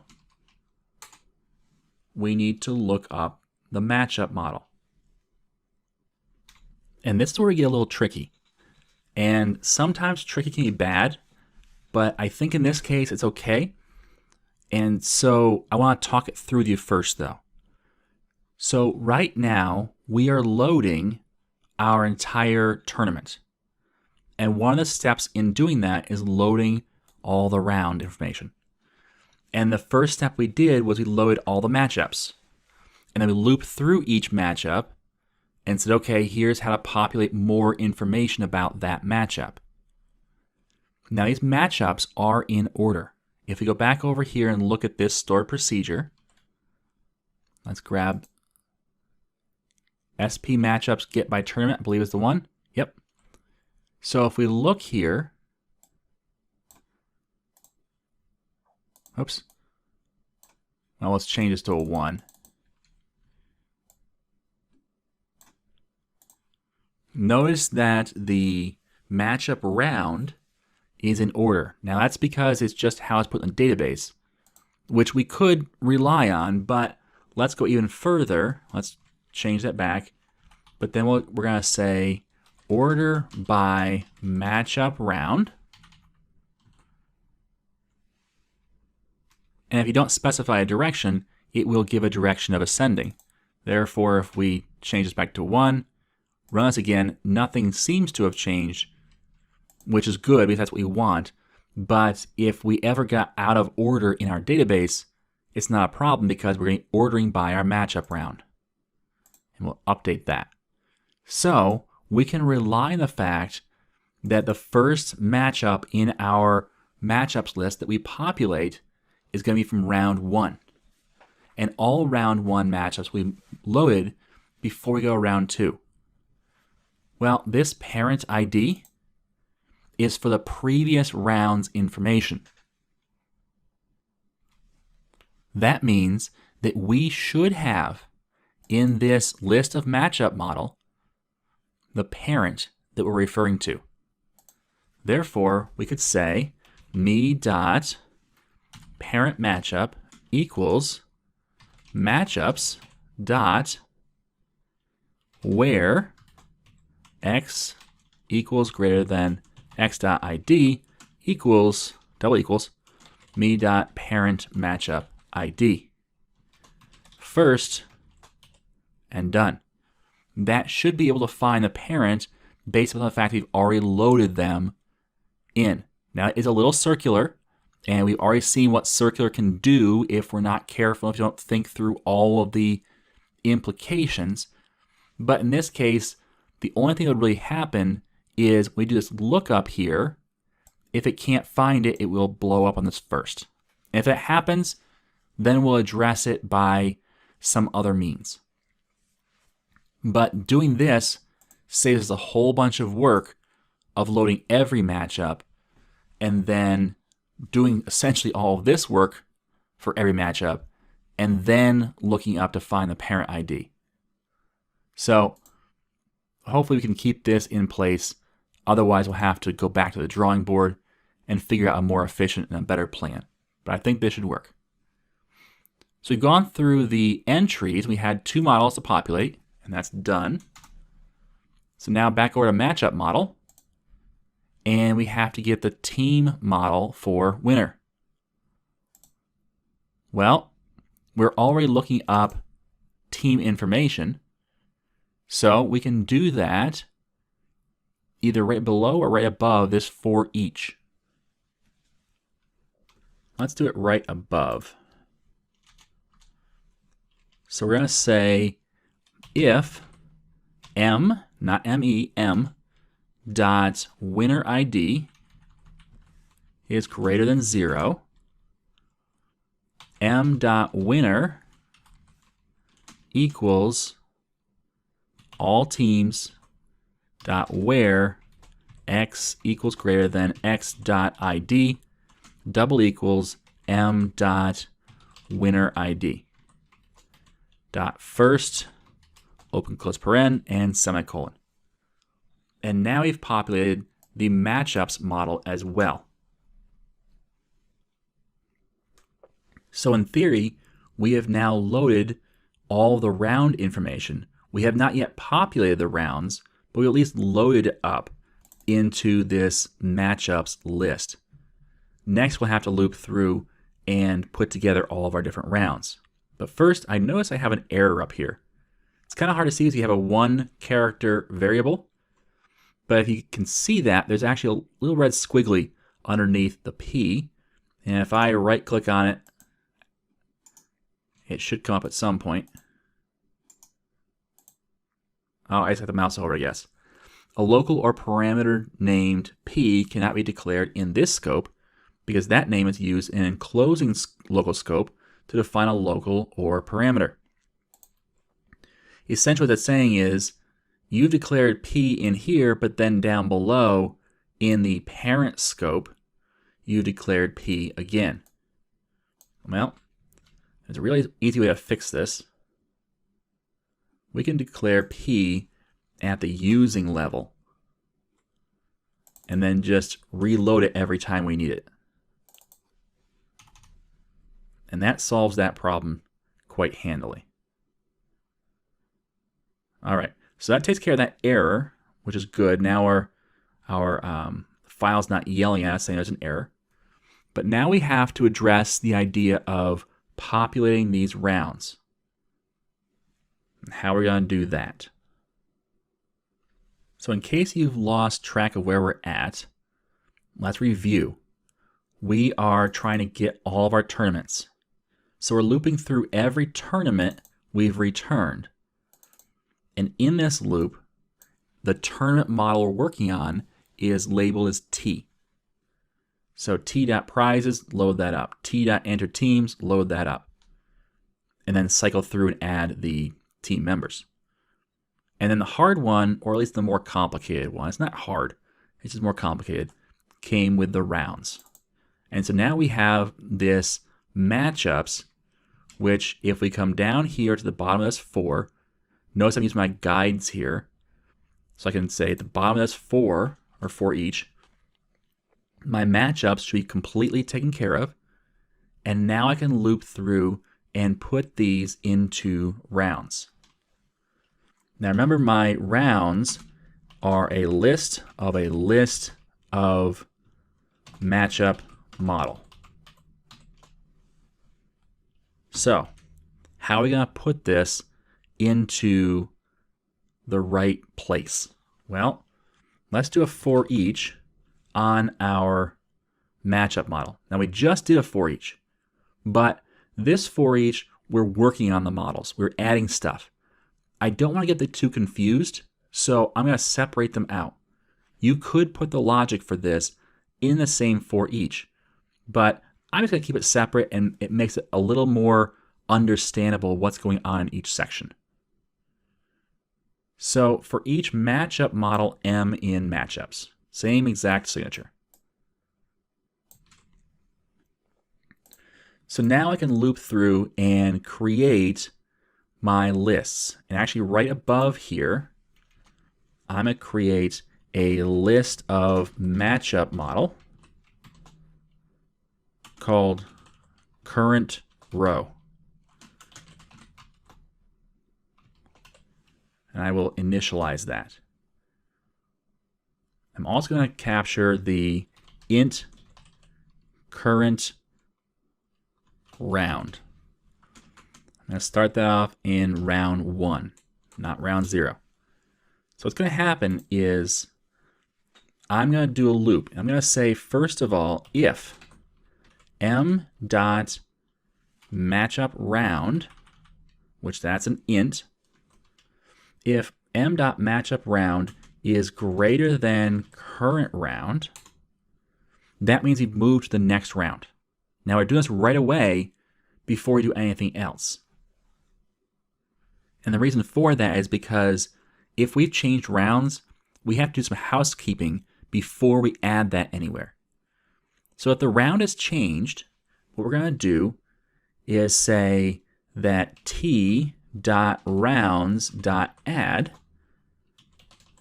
current row. So that's the list of matchup model. Now we haven't put anything in there yet. Don't worry, we'll get to that. But the very first thing we do is check to see if we've changed rounds. Because if the matchup round is 2, that means we've completed round 1, which means that this current row should have all of the round 1 information. Therefore, add that to our rounds. Then, current row equals new list of matchup model. And current round, the counter, plus equals 1. So move to the next round. So that's what happens if the round is changed. But what if the round's the same? Well, in that case, we're going to say current row dot add m. So let's just walk this through. We have, say, 3 matchups. The first 2 are for round 1. The second one is for round 2. This starts off at round 1. So it comes in and says the current matchup round. Well, that's round 1. Is that greater than round 1? No. Therefore, just add that first matchup to our current row. Go to the next matchup. Its matchup round is also round 1. Is that greater than round 1? No. Therefore, just go down here and add the second matchup to our current row. Go back up to the top. That matchup round is 2.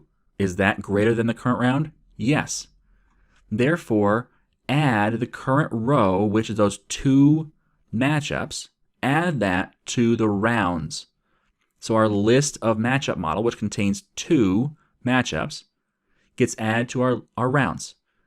Then we clear out the current row so we can add new matchups to it, and we change the current round to 2. Then we add the current matchup to our current row. We go to the top, we only had 3, therefore we're done. Therefore, at the end of this, we have to say current row dot, not current row. It would be t.rounds dot add current row. So we have to add that last row in. And that should populate our list of matchup model. So we can save this. And there's all of our code for the get tournament _all. Now, all that code's in one file. It really needs to be refactored so we can have some more useful functions that we could probably use some other places. But for right now, we'll leave it as it is. And we'll come back over to our form. And we're going to call that for SQL. And that should populate our tournaments. So in theory, we're done on the SQL side. Before we compile, though, we have to take care of the text connector as well. Otherwise, the data connection will yell at us because we've not yet implemented our interface. So I just implemented that interface. And now down here we have get tournaments _all. Now you may be saying, oh no, we have to do all that logic all over again, but different for text files. Yeah, it's going to be really hard. It'll probably look something like this. Copy. Paste. That's it. Why was it so easy? Well, because with our text files, we have to load the tournament model and hydrate it before we can then add one more tournament. Therefore, we have a code already for getting all the tournaments. Therefore, with that one copy paste, we have implemented fully the text file interface. Now, let's test to make sure this works. So again, if we've forgotten, let's close out everything else. We'll save all of that. And we're going to open up our dashboard so we can see it. We're populating this dropdown right here, the load existing tournament dropdown. How do we do that? Well, let's create a private void wire up. Let's call it wire up lists. And in here, we're going to say, I keep forgetting that name.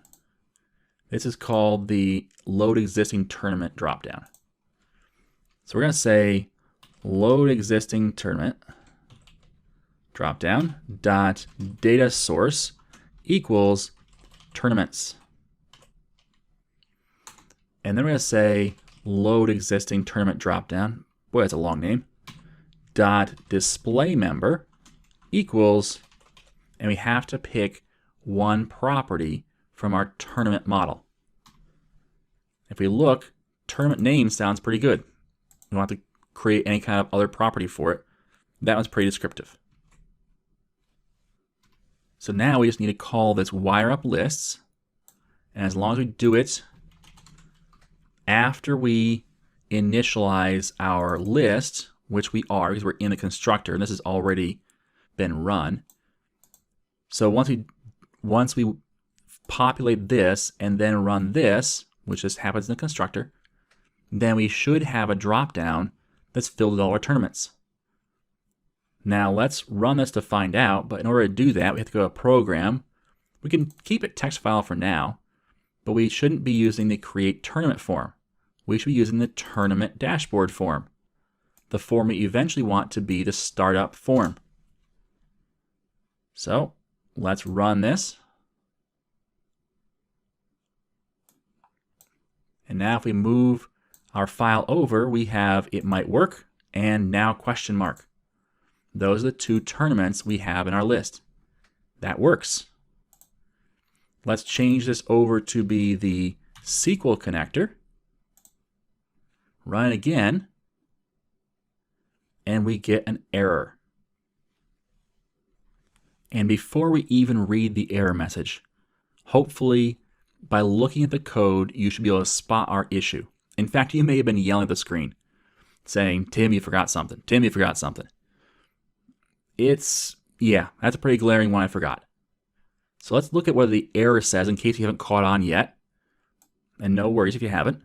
But it says procedure or function sp prizes underscore get by tournament expects the parameter at tournament ID, which is not supplied. And what do you mean I didn't supply it? Well, you didn't supply it. Okay, so down here we've passed in, tournament ID to our parameters and then pass that in there. We can do that up here. So let's populate that and then let's make sure we add the other information here. I'm going to move my cursor up. And so now we've passed in the correct parameter. But before we get too cocky, we have the same issue right down here with our teams. So let's make sure we copy these lines and do the same thing for our team as well. Let's hit continue. And now we have our first tourney, which is our only tournament, which means that both SQL and text files are now working to populate this box. Perfect. All right. So we're not going to wire up this load tournament because we don't actually have the form wired up. You have to do anything. So we're not going to mess with that because we have to pass that tournament in. And so we'll just wait till the next video for that. But we can call the create tournament form. Now the question is going to be, where does the create tournament form go once it's created the tournament? And this is the one we agonized over because of all the logic behind it. And we're going to have to add a little more, I'm sorry. But don't worry, it's not a big deal. But what happens when we click this button after the tournament has been created? Do we come back to our form here and just have it add to the list? Or do we go right to the tournament viewer? I'm thinking the best option here is to go right to the tournament viewer, the same as if you clicked load tournament. That makes the most sense to me. So let's do that, which means that this button right here, the only thing it needs to do is open the create tournament form. And that is easy to do. We'll double click on our create tournament. We're going to say create tournament form. And we'll call this FRM equals new create tournament form, FRM.show. That's it. We create an instance of that class, and then we say .show, which actually launches the form. To show this works, let's start this up. We'll say create tournament, and that pops up this form right here. In fact, we could go through and save all the information just to make sure it all works.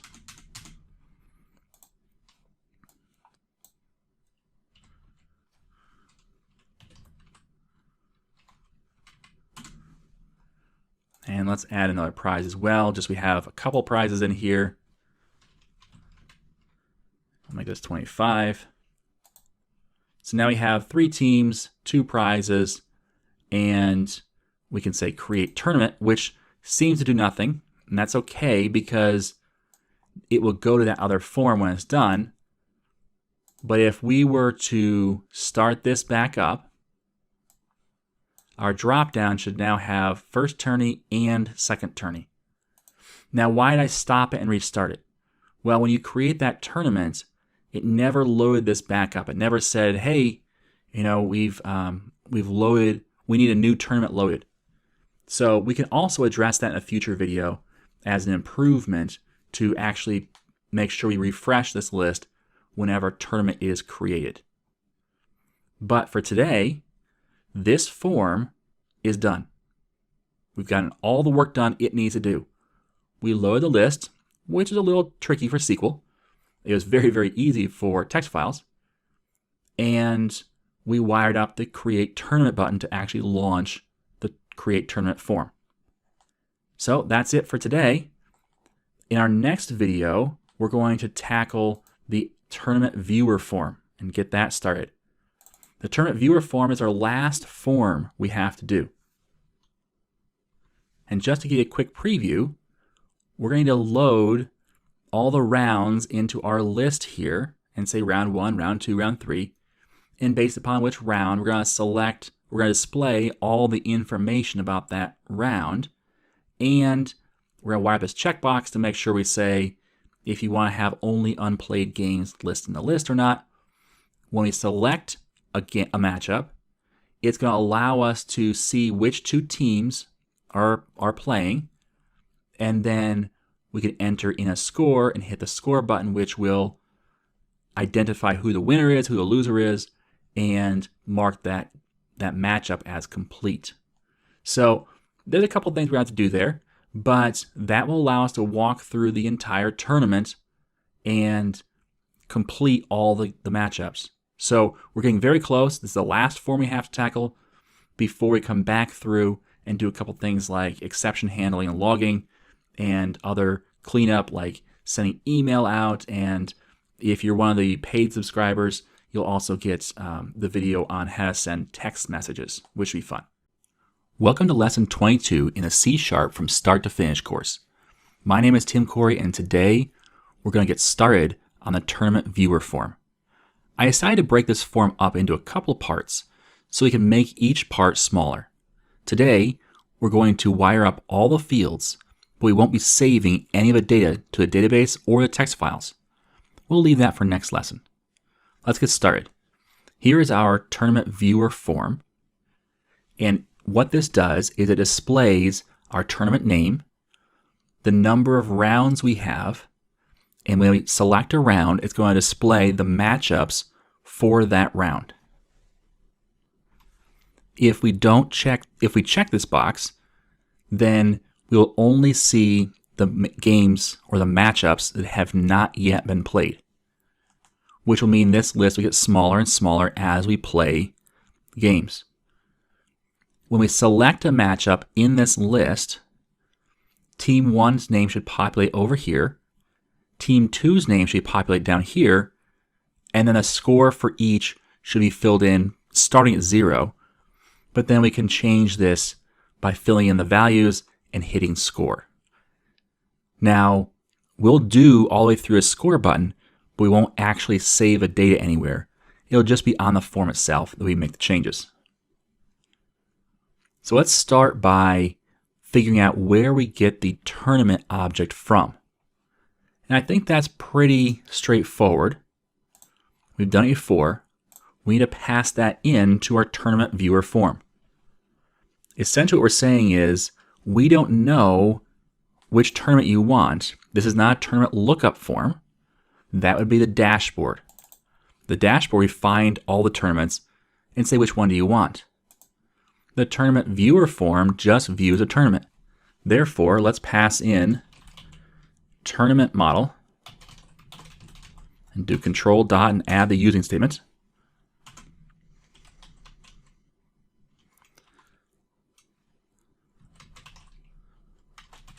We'll call it tournament model. And then up here outside of our constructor, we will say private tournament model tournament equals, well, let's not do equals yet. We'll do that in the constructor. So tournament equals tournament model. And that's a lowercase t. So we pass in this tournament model object called tournament model. Notice the lowercase t versus the uppercase t allows us to differentiate between the class name and the parameter name. And we do have case-sensitive C#. You should be familiar with that by now. So we pass in the tournament model as a parameter whenever we construct a new tournament viewer form. The first thing we do in the constructor is we take that model and we store it into a private variable at the form level, which means that anything on the form can have access then to this tournament object. The next thing we want to do is we want to actually create a private void set up, let's call it load form data. Load form data. And what this is going to do is take this tournament object and it's going to populate the information we need. For example, this right here is called tournament name. So we can say tournament name dot text equals tournament dot tournament name. So we're taking the value from the instance. We're grabbing the property tournament name and putting that into our text box, actually a label, on the form, putting in the text value. So this should say which one we're using. Now let's call this method. We've only done one thing so far. That's okay. We'll call this method right after we accept the tournament model. And now we can go and fix the tournament dashboard form, because we'll have a problem here. And actually won't have a problem yet because we haven't actually even called this yet. So load tournament. In here, we need to call the tournament viewer form. Tournament viewer form, FRM, equals new tournament viewer form, but it's going to ask for a tournament model. We don't have that yet. How do we get that? Well, we're going to take whatever's selected in this box. So we're going to say tournament model TM equals, we're going to get the drop down, so we need to find the name of that. I always forget it. It's load existing tournament drop down. Load existing tournament drop down dot selected item. And we cast that to tournament model. So we're going to take whatever is selected here, make sure that we convert it over to a tournament model, and then we're going to pass that into the viewer form. And then finally, we're going to say frm.show. So that modification, this button is now wired up to call this form, and this form is wired up to change this label to have the tournament name. Let's hit start and see if this works. Let's pull over our form, So we have first tourney and second tourney. Let's grab the first one and say load tournament. And this pops up. Tournament, first tourney. Notice the matching names here. So we've got a winner. We actually have things wired up properly. Now let's continue on with wiring up this form. Now so far I picked the easy one because that's just giving the name. But the round drop down here says these are the rounds in the tournament. So far we've used the example of a 3-team tournament with the fourth team being that bye team. So you have a 3-team tournament which creates 2 rounds. The first round has 2 matchups. The second round has 1 matchup. So this should say round 1 and round 2 in this dropdown. So we need to now figure out how to put round 1 and round 2 in here. Let's create a private method, private void load rounds.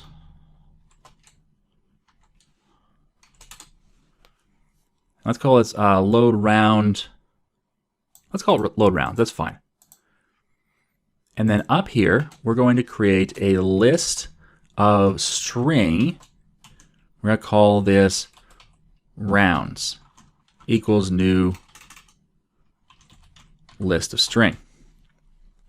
So this will be what we wire up to our dropdown.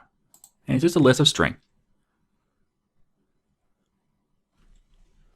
And actually, let's make this a list of int. Make our lives a little easier. Now I'll explain why. So this list of rounds, whatever it is going to populate this dropdown. Now if we have a list of int or a list of string, it's very easy to populate this list because it just grabs a value and does a toString and puts it in this box. If we put a int in here, then we can grab that back out as an int, and then we know this is the round that we need. If we have a string, we have to do a conversion on that, especially if we say in the dropdown, instead of just 1 or 2, if we say round 1, round 2, in which case we have to take off first the round space and then grab just the number and then convert that. We could do that. It's a little more complicated, but it'd work. Another thing we could do is we could create a model. And the model would have a string representation for the round name, but it'd also have in there a list of matchup. And then we could grab that immediately and use it. We could do that and maybe come back to that at some point and say, yeah, I want to do that. But for now, let's just go the easy route, the simple route, and say we're going to have a drop down that has 1, 2, 3, or in our case, for example, 1, 2 for the 2 rounds. So we have a list of int. For rounds, we'll always have 1 round. So rounds.add, we're going to add a number 1. We're also going to say int cur round equals 1. And then we're going to loop through for each, and we will say for each item in tournament dot rounds, and this will be a list of matchup.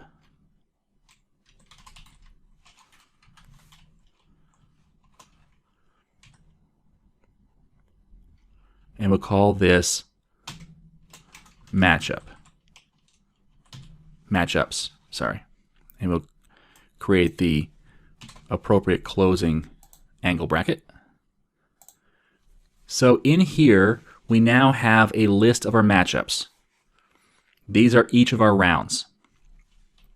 And we're going to say if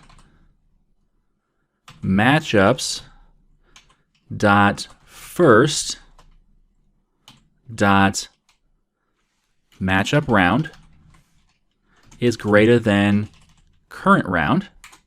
This look familiar? We've done something similar before, But in this case, we're looping through just our list of matchups. So basically each round is all we're looping through. We're not looping through each value inside matchups. But we're taking the first value inside matchups, and we're saying, what's the round that you have? Well, the first one is matchup round, and that's going to say 1. And so we already have a 1, we've added it already. But once we get to 2, then we're going to say is rounds.add, and we'll put the new round in. And we could say current round plus 1. We could add the current round first, or we can grab the actual value, which I kind of like grab the value, even though it's the same as the current round plus 1. I just like having the actual value in case anything were to happen. It's weird, I know, but I like to have that. So, actually what we can do, let's change this. Cur round equals the round, since it's different, and then we'll put cur round here. All right, that makes you feel a little better. So we're going to start off with a 1 for the first round, and we'll add that to the rounds list.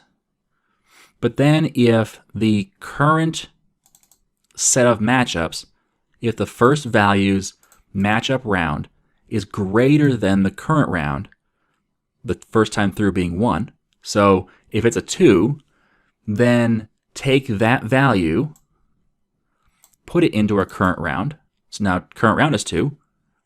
Add that value to the rounds list and loop through again. And it should be that we have a value entered for every single round we have. And now once we're done all of this, then we can make sure that we connect this dropdown. And this dropdown is called round dropdown. So let's create another private method.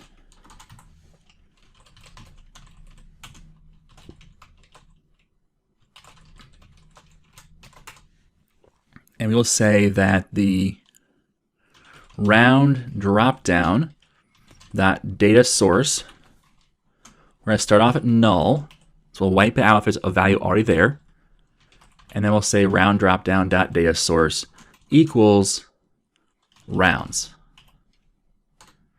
And then we will say we don't even have to give it the display member because it's just going to display the actual value to string, which is great. So we'll call this wire up lists after we change the rounds. So after we've updated the rounds to have the correct values. And the other thing here is let's make sure that we initialize the rounds every time. Otherwise, what could happen is if for whatever reason we run this twice, if we don't initialize the list to a new list, we'll have duplicate rounds. And that's not right. So we'll start off from fresh every time and add the rounds all over again. Again, let's start this and make sure that this part works. First tourney, load tournament, and we have nothing in our dropdown. No worries. We'll figure out why. And if you're astute, you have already noticed that I never called load rounds. Let's put our breakpoint there. We'll call load tournament again. After load form data, let's say load rounds. We'll hit continue. And now we pop up with this form, the first tourney. We have 1 already selected, and we also have 2.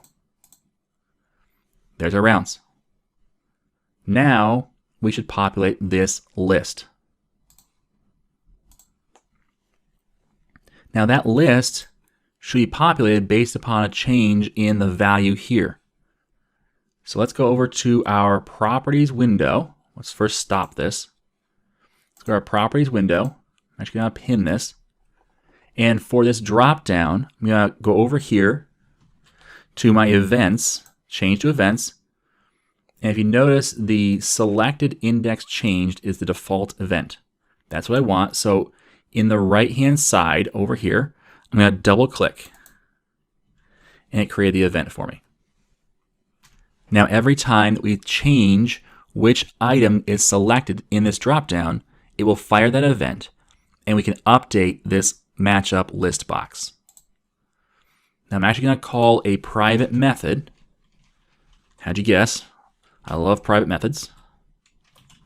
Private void load matchup list.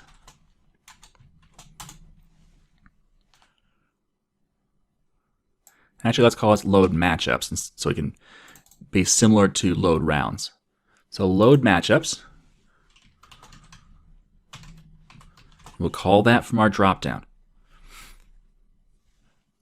And let's not worry about passing anything in. We'll over here in our load matchups, the very first thing we're going to do is grab the value of our dropdown. So we're going to say int round equals, or cast to int the round dropdown dot selected item. Because selected item is an object, but we know it's an integer, therefore we can cast it to an integer, just like we do in other areas when we cast it to our model. So now we have the round we need, and now we can loop through our tournaments. Let's loop through our tournament rounds, I'm sorry. I'm just going to copy that code and paste in here, because we're already doing that up here in our load rounds. We loop through our tournament rounds. But this time, instead of seeing, is it different, we're going to say, is the first matchup round equal to our round that we want? If it is, then we're going to do something with that value. And what are we going to do with that value? Well, up here at the very top, we're going to have another list, a list of matchup model. We'll call it matchups equals new list of matchup models. And I believe it actually will cause a conflict. Yes, it will. So let's call it something different. Let's call it the selected matchups.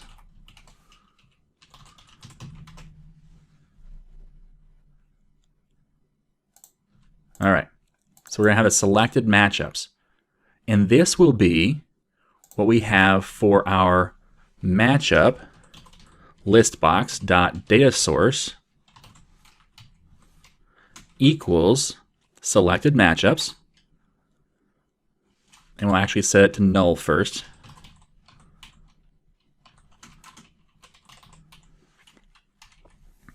And then we'll also set our display member equal to something. And we'll come back to that in just a minute.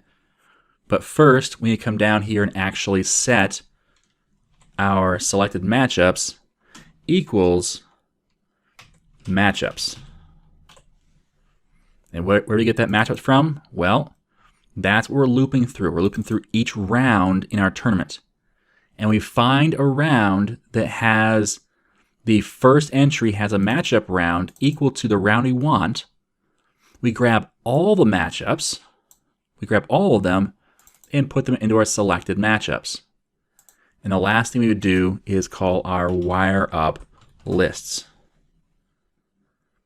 So the only thing we have left to do then is come back up here and change the display member for our list box. Well, let's look at the matchup model. By the way, if you haven't been following along or didn't catch what I said before, whenever you select an item, an object, and hit F12, that goes to definition. And that's a really quick way to get where you need to go. So here I want to say, what is the matchup? How do I display this matchup?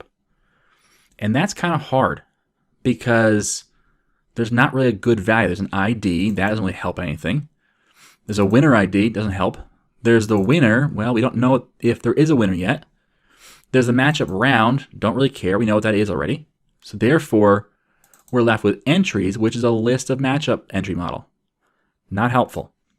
So let's actually create a new public string display name. No parens. We have a curly braces because this is a property. We have a get, but no set. And so what this get is going to do is it's going to figure out, based upon the entries in the matchup entry model, what the name should be. And so the idea would be that the team name would be team name space VS period space the other team name. So let's do this. For each matchup entry model, ME in entries. And we'll create a string output equals empty string. And then we're going to say for each entry here, if output.length equals 0. So what I'm doing here is checking to see, is this the first person we're entering? If it is, I'll just put their name. So I'll say output equals me dot team competing dot team name.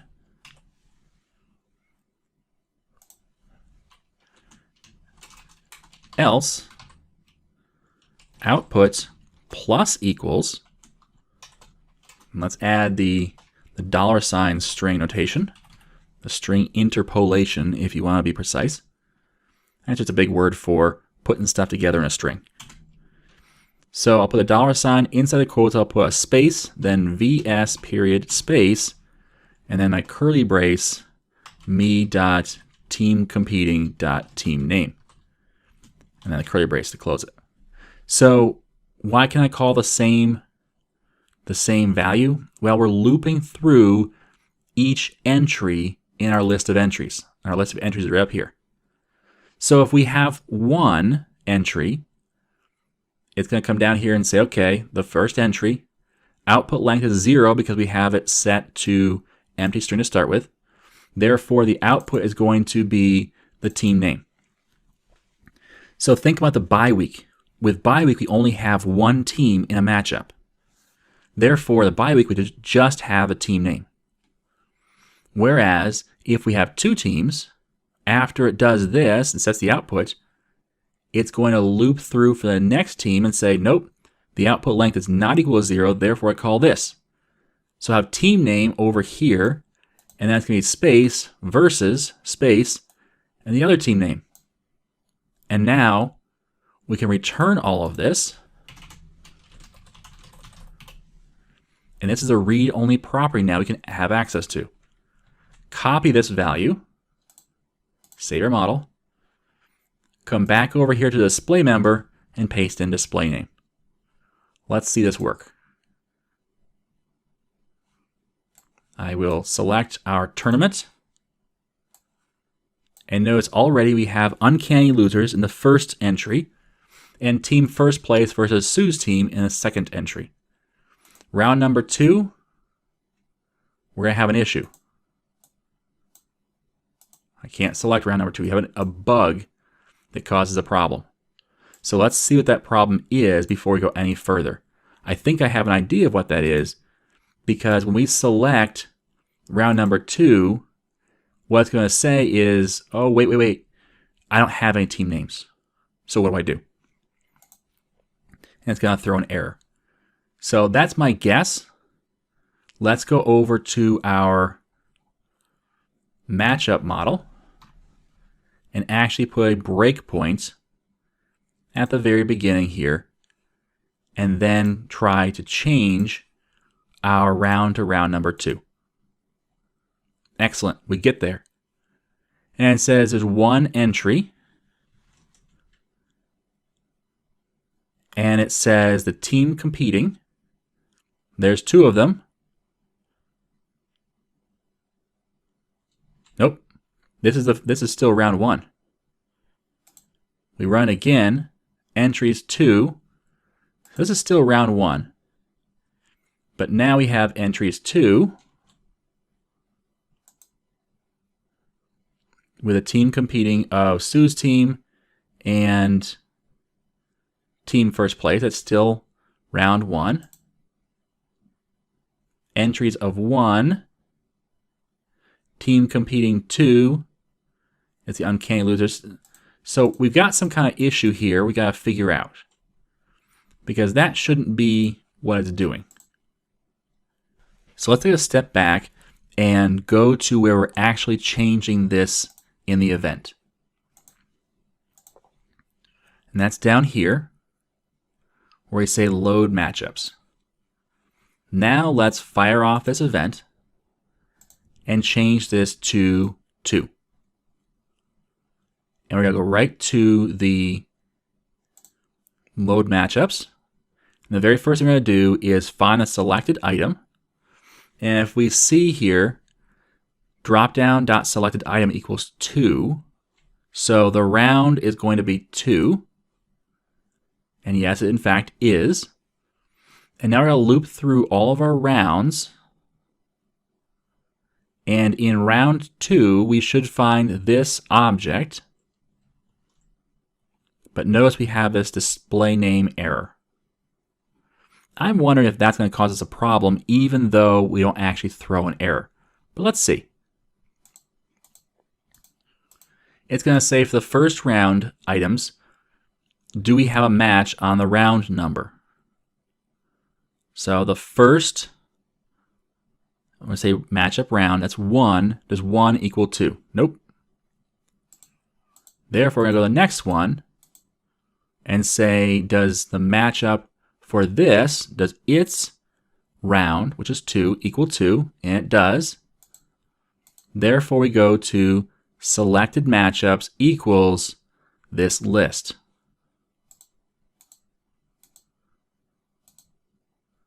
We're going to wire up the lists.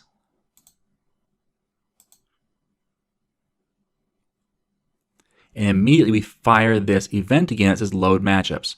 So we have another issue. Let's actually stop this right now, because we found 2 issues now. The next issue is that we are recalling this list because we are refreshing both the drop-down and the matchup list box. So let's separate these out, wire up drop-down, or wire up, let's wire up the rounds list. It will create another one called wire up the matchups list. And one will do just the rounds. And in the other,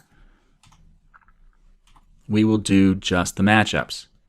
And then instead of wire list, we'll call a specific list we need. When we update we load the rounds, we'll call one, and we load the matchups, we'll call the other. So the matchups is down here. Oops. There we go. And the rounds is right there. So now that should fix problem number 1. Problem number 2 is our model, where we say give us the team name, but sometimes the team competing is null. So what we need to do is we need to wrap all of this in a surround with if me.teamCompeting is not equal to null. Otherwise, we get all the way to the end, and our display name will be whatever we started with. But actually, let's change this to say else output equals matchup not yet determined. And that's because you're in a round where we don't know the winners of the previous round yet, so we can't determine what the matchup is. So if we have a problem like that, we'll just say matchup not yet determined. Now there may be two teams competing, which is going to be a problem here. And so what we need to do is we need to break out of this for each loop. Otherwise, we'll have matchup not yet determined twice. And that's not what we want. So let's do a break. And that way, if we encounter a team where we have a null value, we're going to say matchup not yet determined. That means even if it's the second team that we don't know yet, we'll still say matchup not yet determined. We may know one team, we don't know both teams. So we'll wait to determine who that's going to be.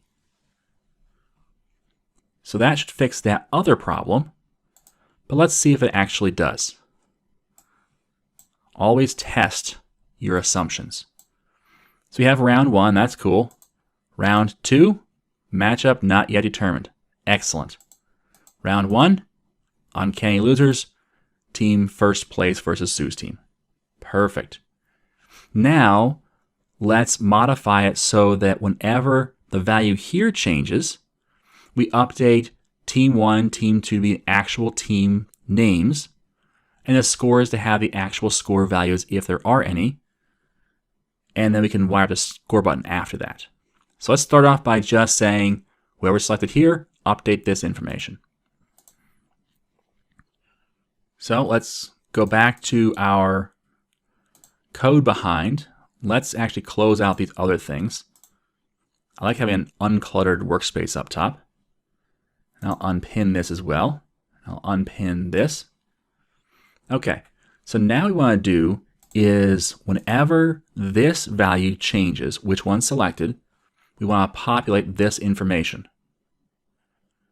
So let's go to our properties for the matchup list box. Selected index changed. Double click in the, what is a black space for me, or almost black. Double click here and create the event. Now we can create another method. Now this method might be a little bit close to the other one for your taste, but I'm going to call it private void load matchup, singular. Notice right up here we have load matchups, plural. So if that's too close for you, feel free to rename it. But I like the symmetry of having load matchups, which is a list of matchups, versus load matchup, which is one matchup. So the first thing I'm going to do is I'm going to say matchup model M equals matchup model. And this is the matchup list box dot selected item. So that grabs a selected item and says, okay, that's a matchup, therefore give me that model. And by the way, we need to call this method from our event. I could put all the logic right inside the event, but if I did so, then I can't call the logic again without calling the events method, and that means I have to pass in an object and an event args. And I can do that by kind of faking it, but that's just ugly. So instead, I create a separate method and call that method. That way I can call it again from other places and not have to worry about calling an actual event signature. So now we're going to do a for loop for I equals 0. I is less than m dot entries dot count. Now, why am I not doing a for each loop?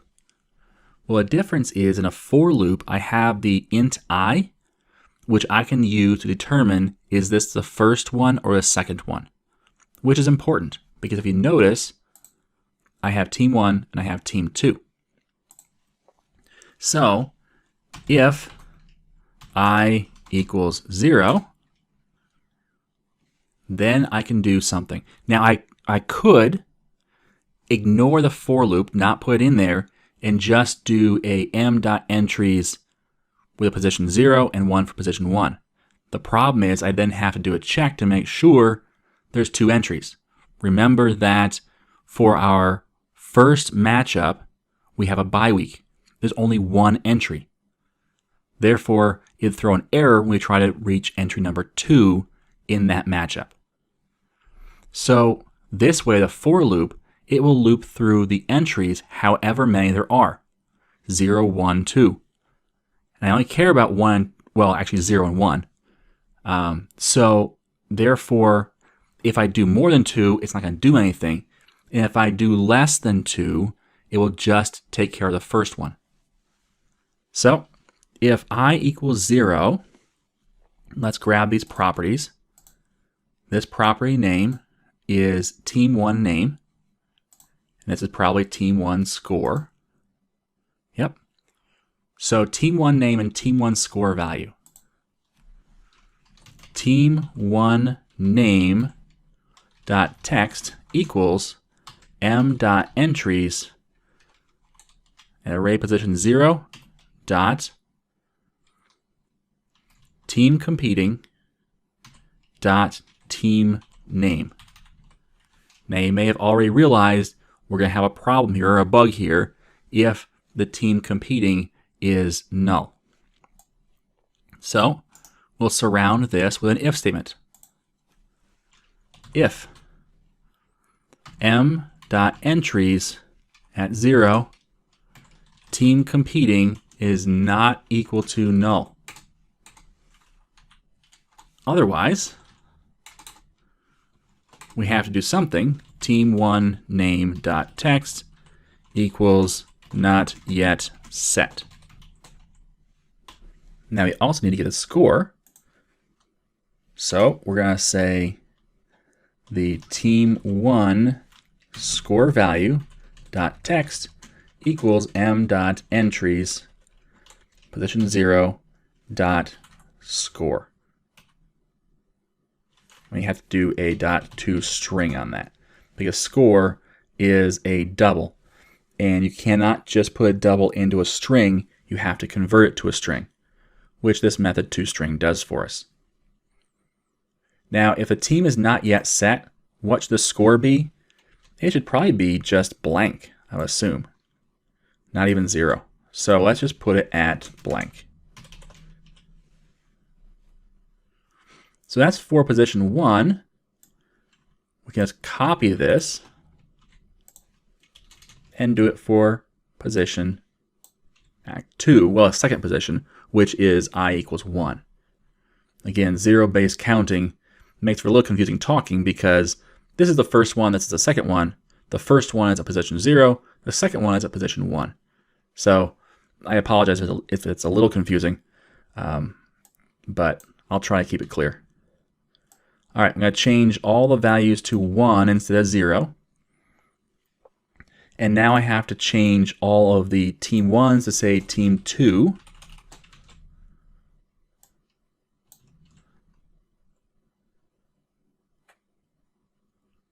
And it looks like we have a problem with our team 2 score value.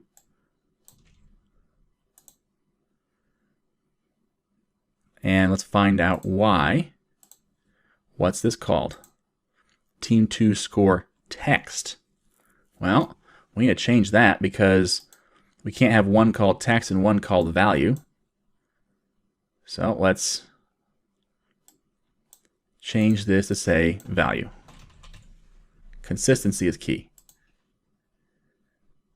All right. So back over here, those should now work. And now, whenever we select a different matchup, we're going to come in here and populate the values for our matchup. Let's see if this works. Our first tourney will load the tournament. And we have the uncanny losers. Now here's an issue. The uncanny losers is playing against the bye week, but we don't actually have a value for team 2. That's kind of a problem. So we'll have to fix that for when our loop only goes through 1. But down here, team first place versus Sue's team, the scores are correct. If we change to round 2, interestingly enough, we don't change this list yet, but these do say not yet set, which is correct. So we got to figure out, we got a bug here somewhere with our update where it's not yet showing us the new values for our list. So let's close this out. Close this out. Let's address the easier of the two bugs first of all, and that is if we have a bye week, we don't get through to this second if statement. There's only one entry, therefore we never hit this, therefore we don't even put not yet set, we put nothing. So let's change that so that if we get through the first set, we'll also set the second set.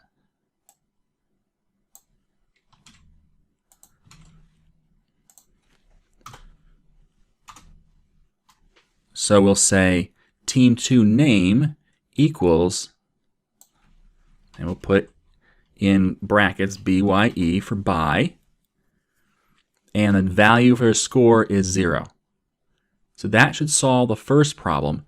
Now let's look at the second problem. The second problem is when the drop-down selected index changes, the round drop-down, we load the matchups. So what does load matchups do? Well, it come down here. The first thing it does is it says, give me the round that you're in, find the matchups that if it matches, and then put those matchups in the selected matchups. Okay, so it just grabs the whatever round we're in, grabs all those matchups and puts them in selected matchups. Then it says wire up the matchup list. So that sets the matchups display list. So it seems like that should work. I'm not sure why it's not working. But let's look at this wire up. Let's look at the rounds list. Rounds changes, round drop down, we load the matchups. After we load the matchups, we change the wire up matchups list box. So it seems like it should work. So we got to figure out why that's not working. And we'll get to that in a minute. Let's first load our tournament and see that Uncanny Losers now is versus the bye. And Sue's team versus team first place works. We can switch back and forth. That's not a problem. We switch to round 2. And we get nothing. And why is that? So let's figure that out. Since this kind of breaks the form, let's actually close it out and reload it. Now it's working correctly because we have not yet changed the round. Let's find out what happens when we do change the round. So we'll put our breakpoint at load matchups, grab our form again and say change the round. It hits this, that's great. We find the round that it is. We find the matching matchup, which is second one. And now selected matchups should have a count of 1. And it does. It has 1 item in our selected matchups. And selected matchups is this right here. So therefore, selected matchups has 1 entry. We go now to the wire up the matchup list. We take the list box. We set the data source to null. Now we take the selected matchups, which has 1 matchup. And it says the display name is matchup not yet determined. That's okay. And we say show that and set the display name as what you should show.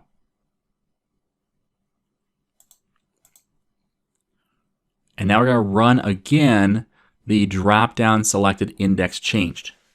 That's interesting. We're running it twice. Let's find out why. Oops, I'm sorry. We're not running it twice. We are just we're finishing up that method. But yet somehow our list has not yet updated or refreshed. Now this is a really head scratcher. And part of this has to do with the fact that the way that list boxes, the binding works, is a little clunky. I mean, setting it to null and setting it back is a clunky way of doing things. Now I could do a binding list, but that introduces other problems. So let's start our debugging by figuring out what happens when we select an item in our matchup. Now we have that matchup list box selected index change. So let's grab that and change our index. And it does change. So let's first step into this code and find out the selected item where it says matchup not yet determined. That's the one selected. So it knows about the new model, and we should be able to populate all this information. And if we hit continue, it says not yet set, not yet set. So it knows at least what the values are in this list. We can keep doing this and just say selected item. It's got it. Hit continue. And so it knows every time I switch what the values are, but yet the display has not yet been updated. So we've got an issue in here where we're not actually updating our list box. We're not refreshing our list box. Now just to test it a little bit further, if we change to round 1 and we look, the selected item for round is round 1. That's great. And we should be able to wire up our matchup list. So let's go through all of this.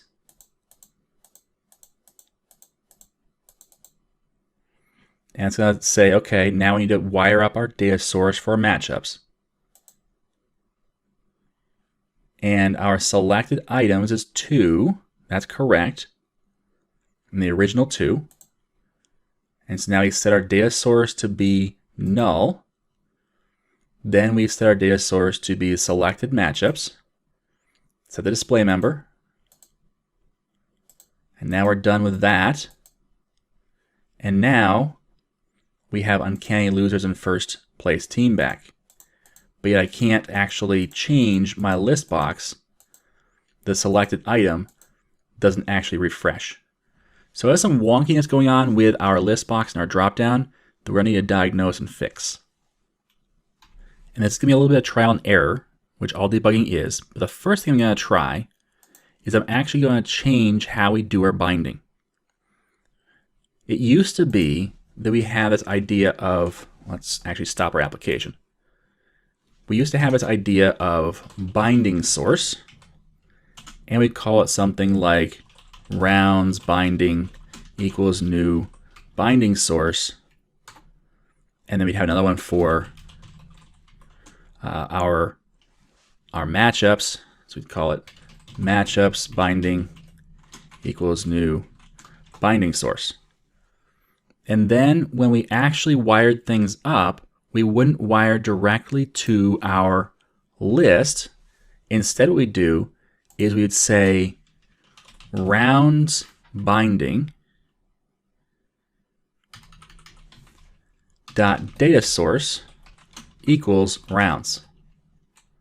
And then we'd say the drop down, its data source is the binding. And so there's that two-part connection there where we're connecting to the binding source in the middle.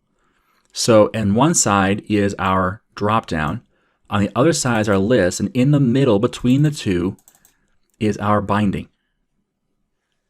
So we do that, and let's do the same thing for matchups, just so we have everything set.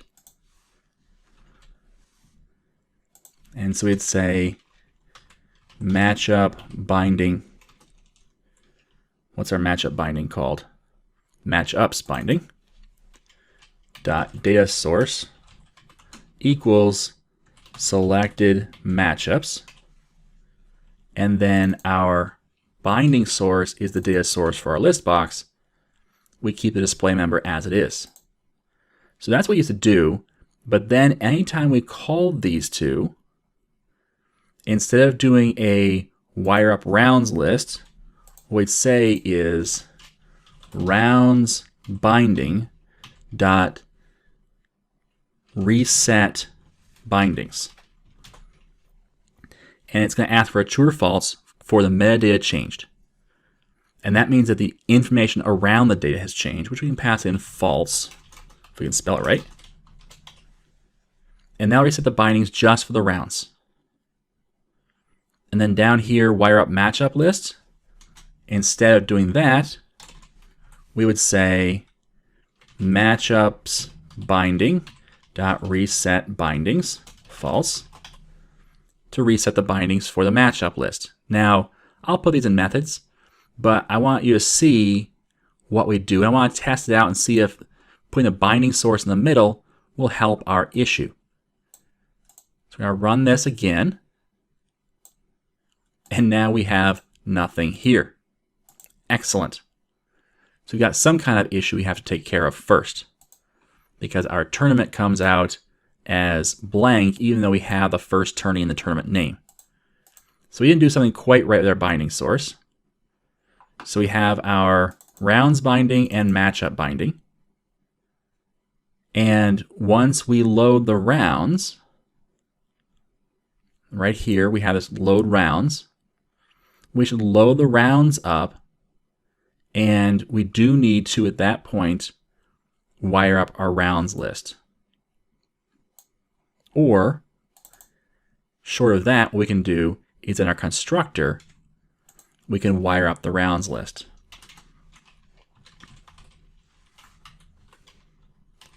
And wire up the matchup list. So that's like the constructor. The first time you set it up, you configure the binding, but after that, instead of setting it to null, what you do is you do a reset binding. Let's run this again and say load tournament, and we still have nothing for our list. So we've got something still kind of nagging at us. Let's find out what that is. And so after looking at this a little harder, I'm still not getting this to work the way I want. Now, I could keep fighting with binding source, but I do know that's the old way of doing things. And I don't want to keep doing the old way of doing things. And there is a better way going forward, kind of. And that's the idea of binding list. Now, you can bind directly to a binding list, and things work great. So whenever you refresh data, it gets updated automatically, and you don't have to do any calls to refresh the data.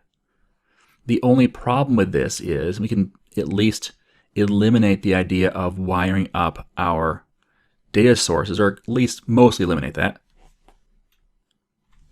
So we'll get back to this in a minute, and we'll change this to a binding list.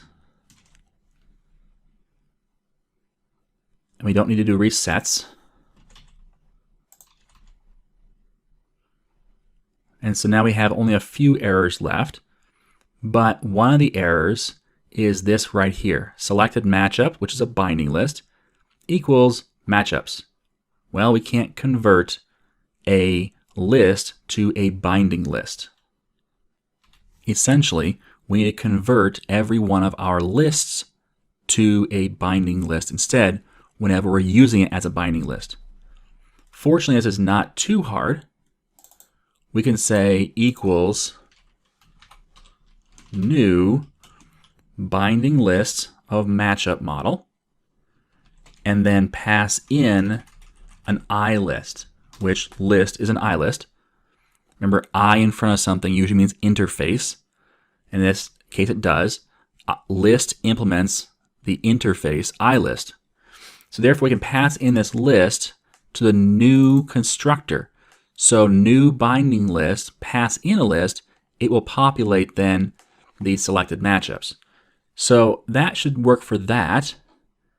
And if we scroll up here, then we don't really need to do much with our bindings, except make sure that we have our rounds going into our data source. I'm sorry, our dropdown. So we can just say,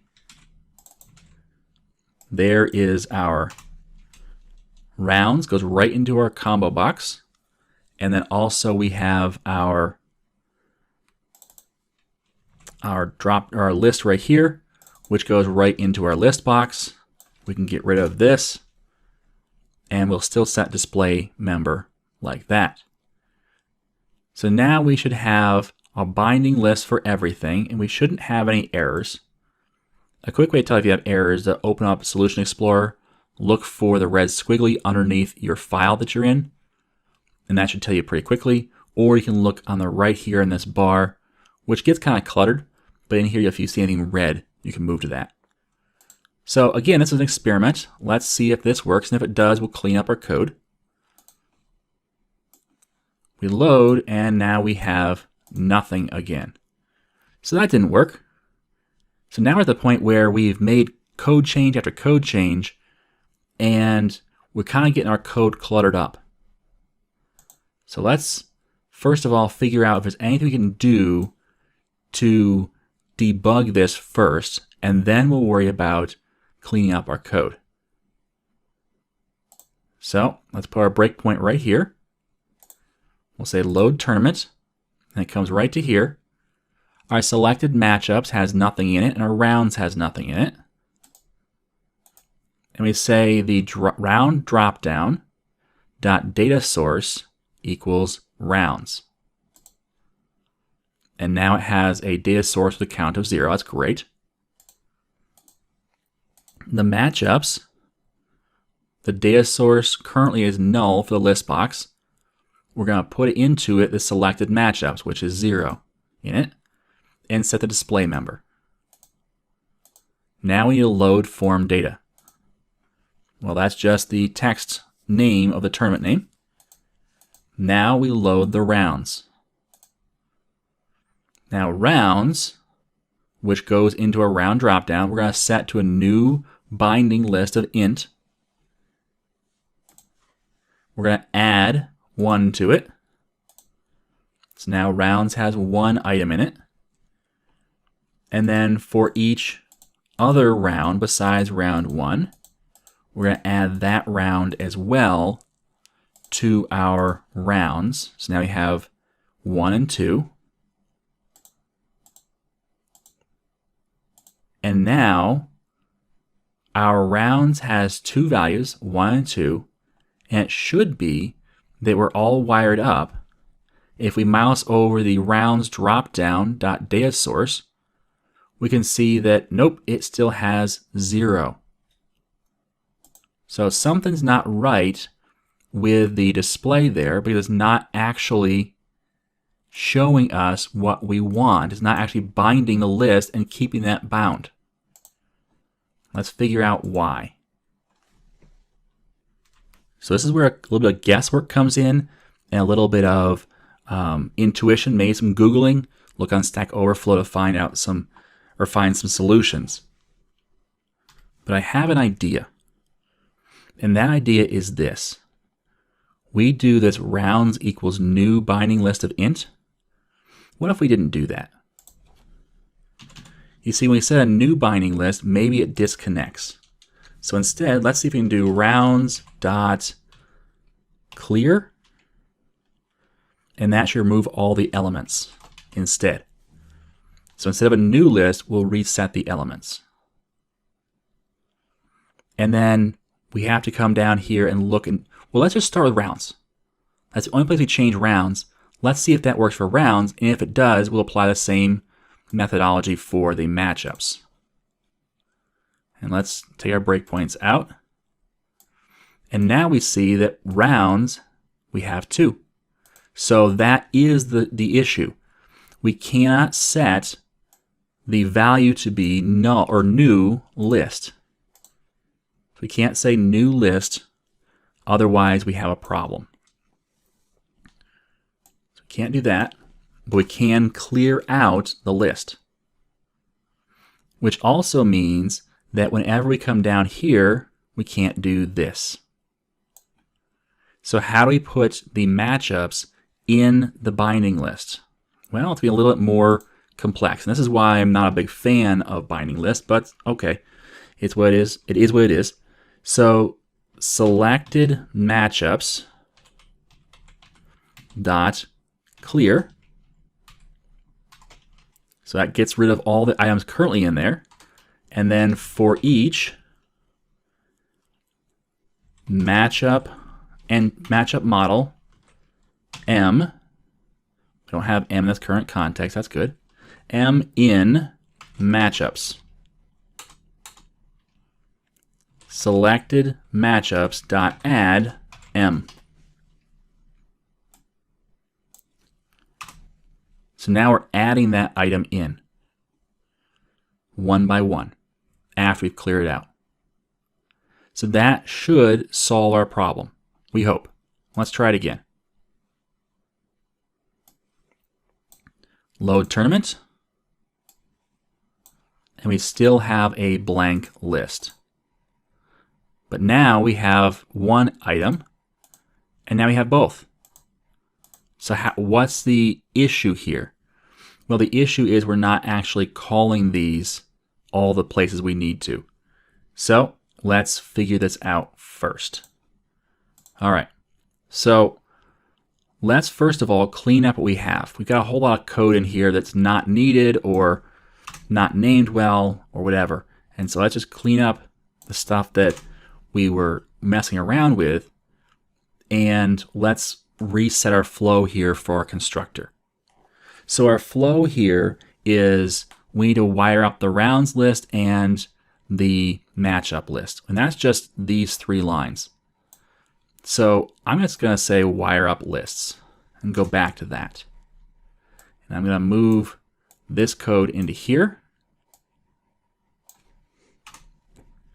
And I will call wire up matchup lists, or wire up lists, right there. We load the tournament model, we immediately wire up our lists. Now, that means we shouldn't have any other errors here because we're not calling that anywhere else. But now we go to load form data, and that's just this form data here. Then we load the rounds.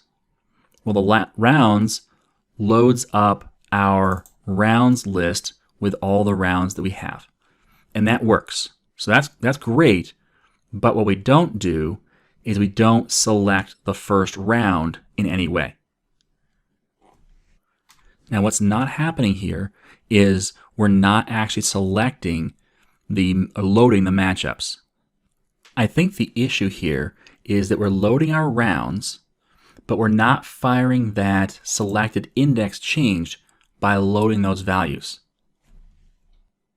We can test this by putting the breakpoint right here and loading our application to see if anything happens when we hit this spot. And in fact, no, this was never fired. So in order for us to fire this, we actually have to manually change the value. Well, that's not ideal. So instead, let's do this. Let's move this logic. I'm going to copy it for now. I'm going to paste it into the load matchup. And I'm going to take an int round in our load matchup. And here's why. Now I can call this at the very end. I can call load matchups, sorry, plural, and pass in a round of 1. We always have the first round, and that's always the first one on the list. And that's right here. So therefore, as soon as you load all the rounds, make sure to load the matchups for round 1.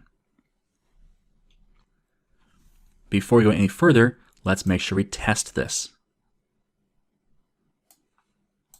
We hit load tournament, and now we have the selected list actually selected. If we change to 2, that works. If we change back to 1, that works.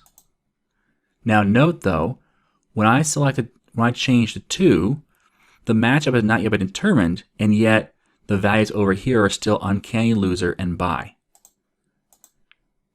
But yeah, if I switch them manually, they seem to work. So we have the same issue here where we're not actually selecting the first value. So when the load matchup happens, that's where we populate the information. Let's do the exact same thing. Let's first of all grab the matchup model, and we'll call it M. And we're going to pass it in from the event like this. And that event's down here. So pass it in from the event like that. That way, when we load the matchups, after we're done loading the matchups, which is where we load them all, but we don't actually select one, we're going to call load matchup. And we're going to say matchups dot, not selected matchups. We're going to say, yes, selected matchups dot first. So that's the first matchup in our list. Let's try this again. We have our first tourney. We hit load tournament. And now it's uncanny losers and bye. That's great. We switch to round 2, and it's not yet set and not yet set. Back to round 1, it switches back. So we do have that now updating like we expected.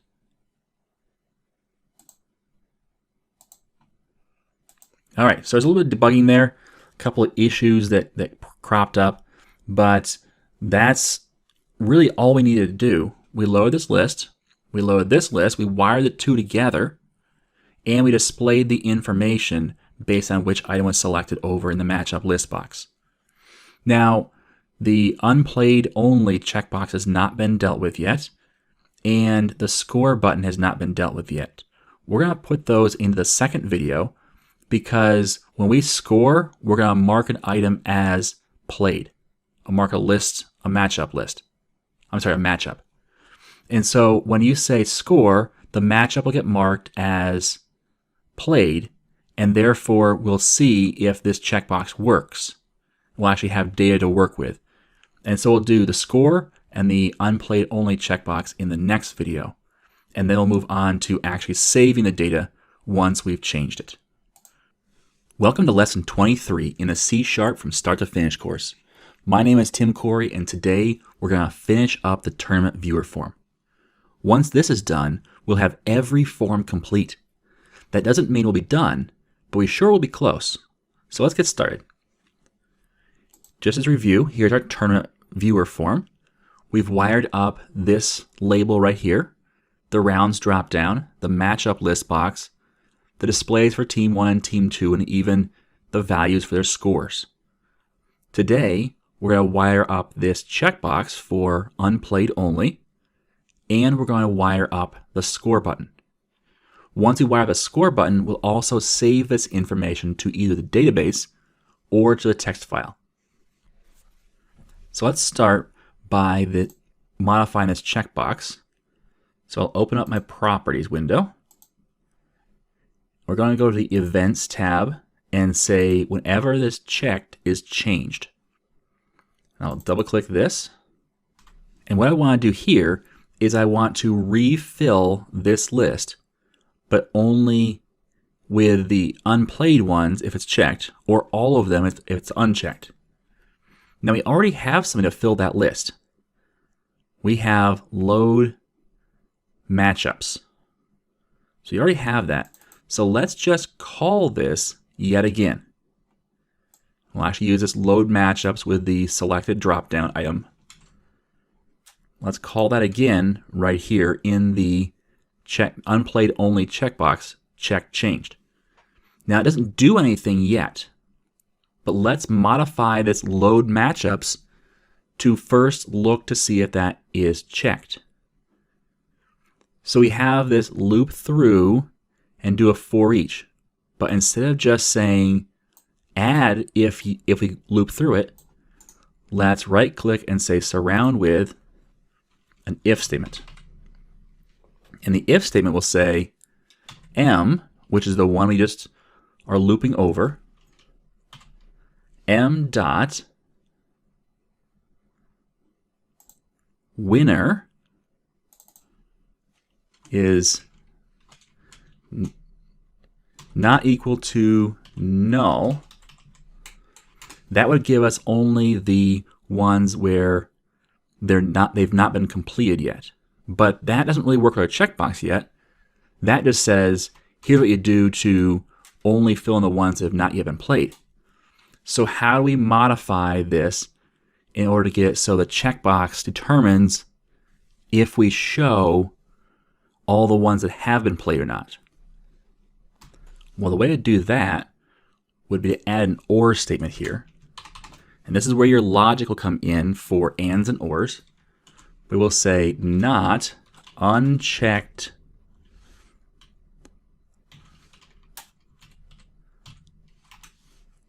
let's see, it's not unchecked. Let's go look down here and see what it says. Unplayed only. So not unplayed only checkbox dot checked. So what this is saying if there is a winner, if that's not equal to null, whoops, that should be equal as null. Not equals. So if there is no winner, meaning the winner is null, then add them. Or if the unplayed only is unchecked, see the not first. So let's walk through the process. This is the best way to understand a little more complex of an if statement with an or in the middle. If we come through and the matchup has been played, that means there's a winner marked. So is the winner null? No. So that's a false. But we have an or here. So either one can be true. So is this true? Unplayed only is checked. If the unplayed only is checked, then this is false. Because true, not true is false. So this is false, or, and this is false as well. Since they're both false, then we would not add the selected item. If this was unchecked, meaning it was false, not false is true. So therefore, if it's unchecked, we'll always add the items whether they're null or not. So sometimes it helps to draw out on paper and just illustrate it that way. But this should work, and we'll demonstrate this in a little bit, but first we have to actually mark items as having been won. So that should take care of our checkbox. Whenever we check or uncheck, it will reload this list with either all of them or the ones that have not yet been played. Now let's wire up the score button. I'll just double click here. And in this score button, we need to take the values from these two fields, populate their objects, and then mark which one is the winner.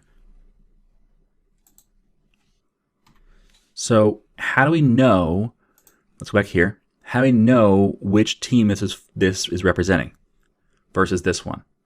Well, it's whoever we selected in the matchup list box, that then the first team goes in here and the second team goes in here. Therefore, let's find out who is in that matchup list box. We can do that using this code right here. So matchup model M equals, and there's a selected matchup. So now we know what our matchup is. Then we can say for each matchup entry model, ME in M, whoops, not just M, it would be M dot entries. There we go. So for each matchup model in entries, oh, we can't do a for each, we have to do a for. I forgot about that. And we'll do it just like this, actually. So let's just copy and paste this code. So I'll copy that, and I will paste it down here. Remember, we do a for, not a for each, because we want that I counter. And we'll do the same thing, but in reverse. So, and it's still M, so that's great. So instead of saying put the score into the text field, we're going to put the text value into the score field. So let's do that. We can get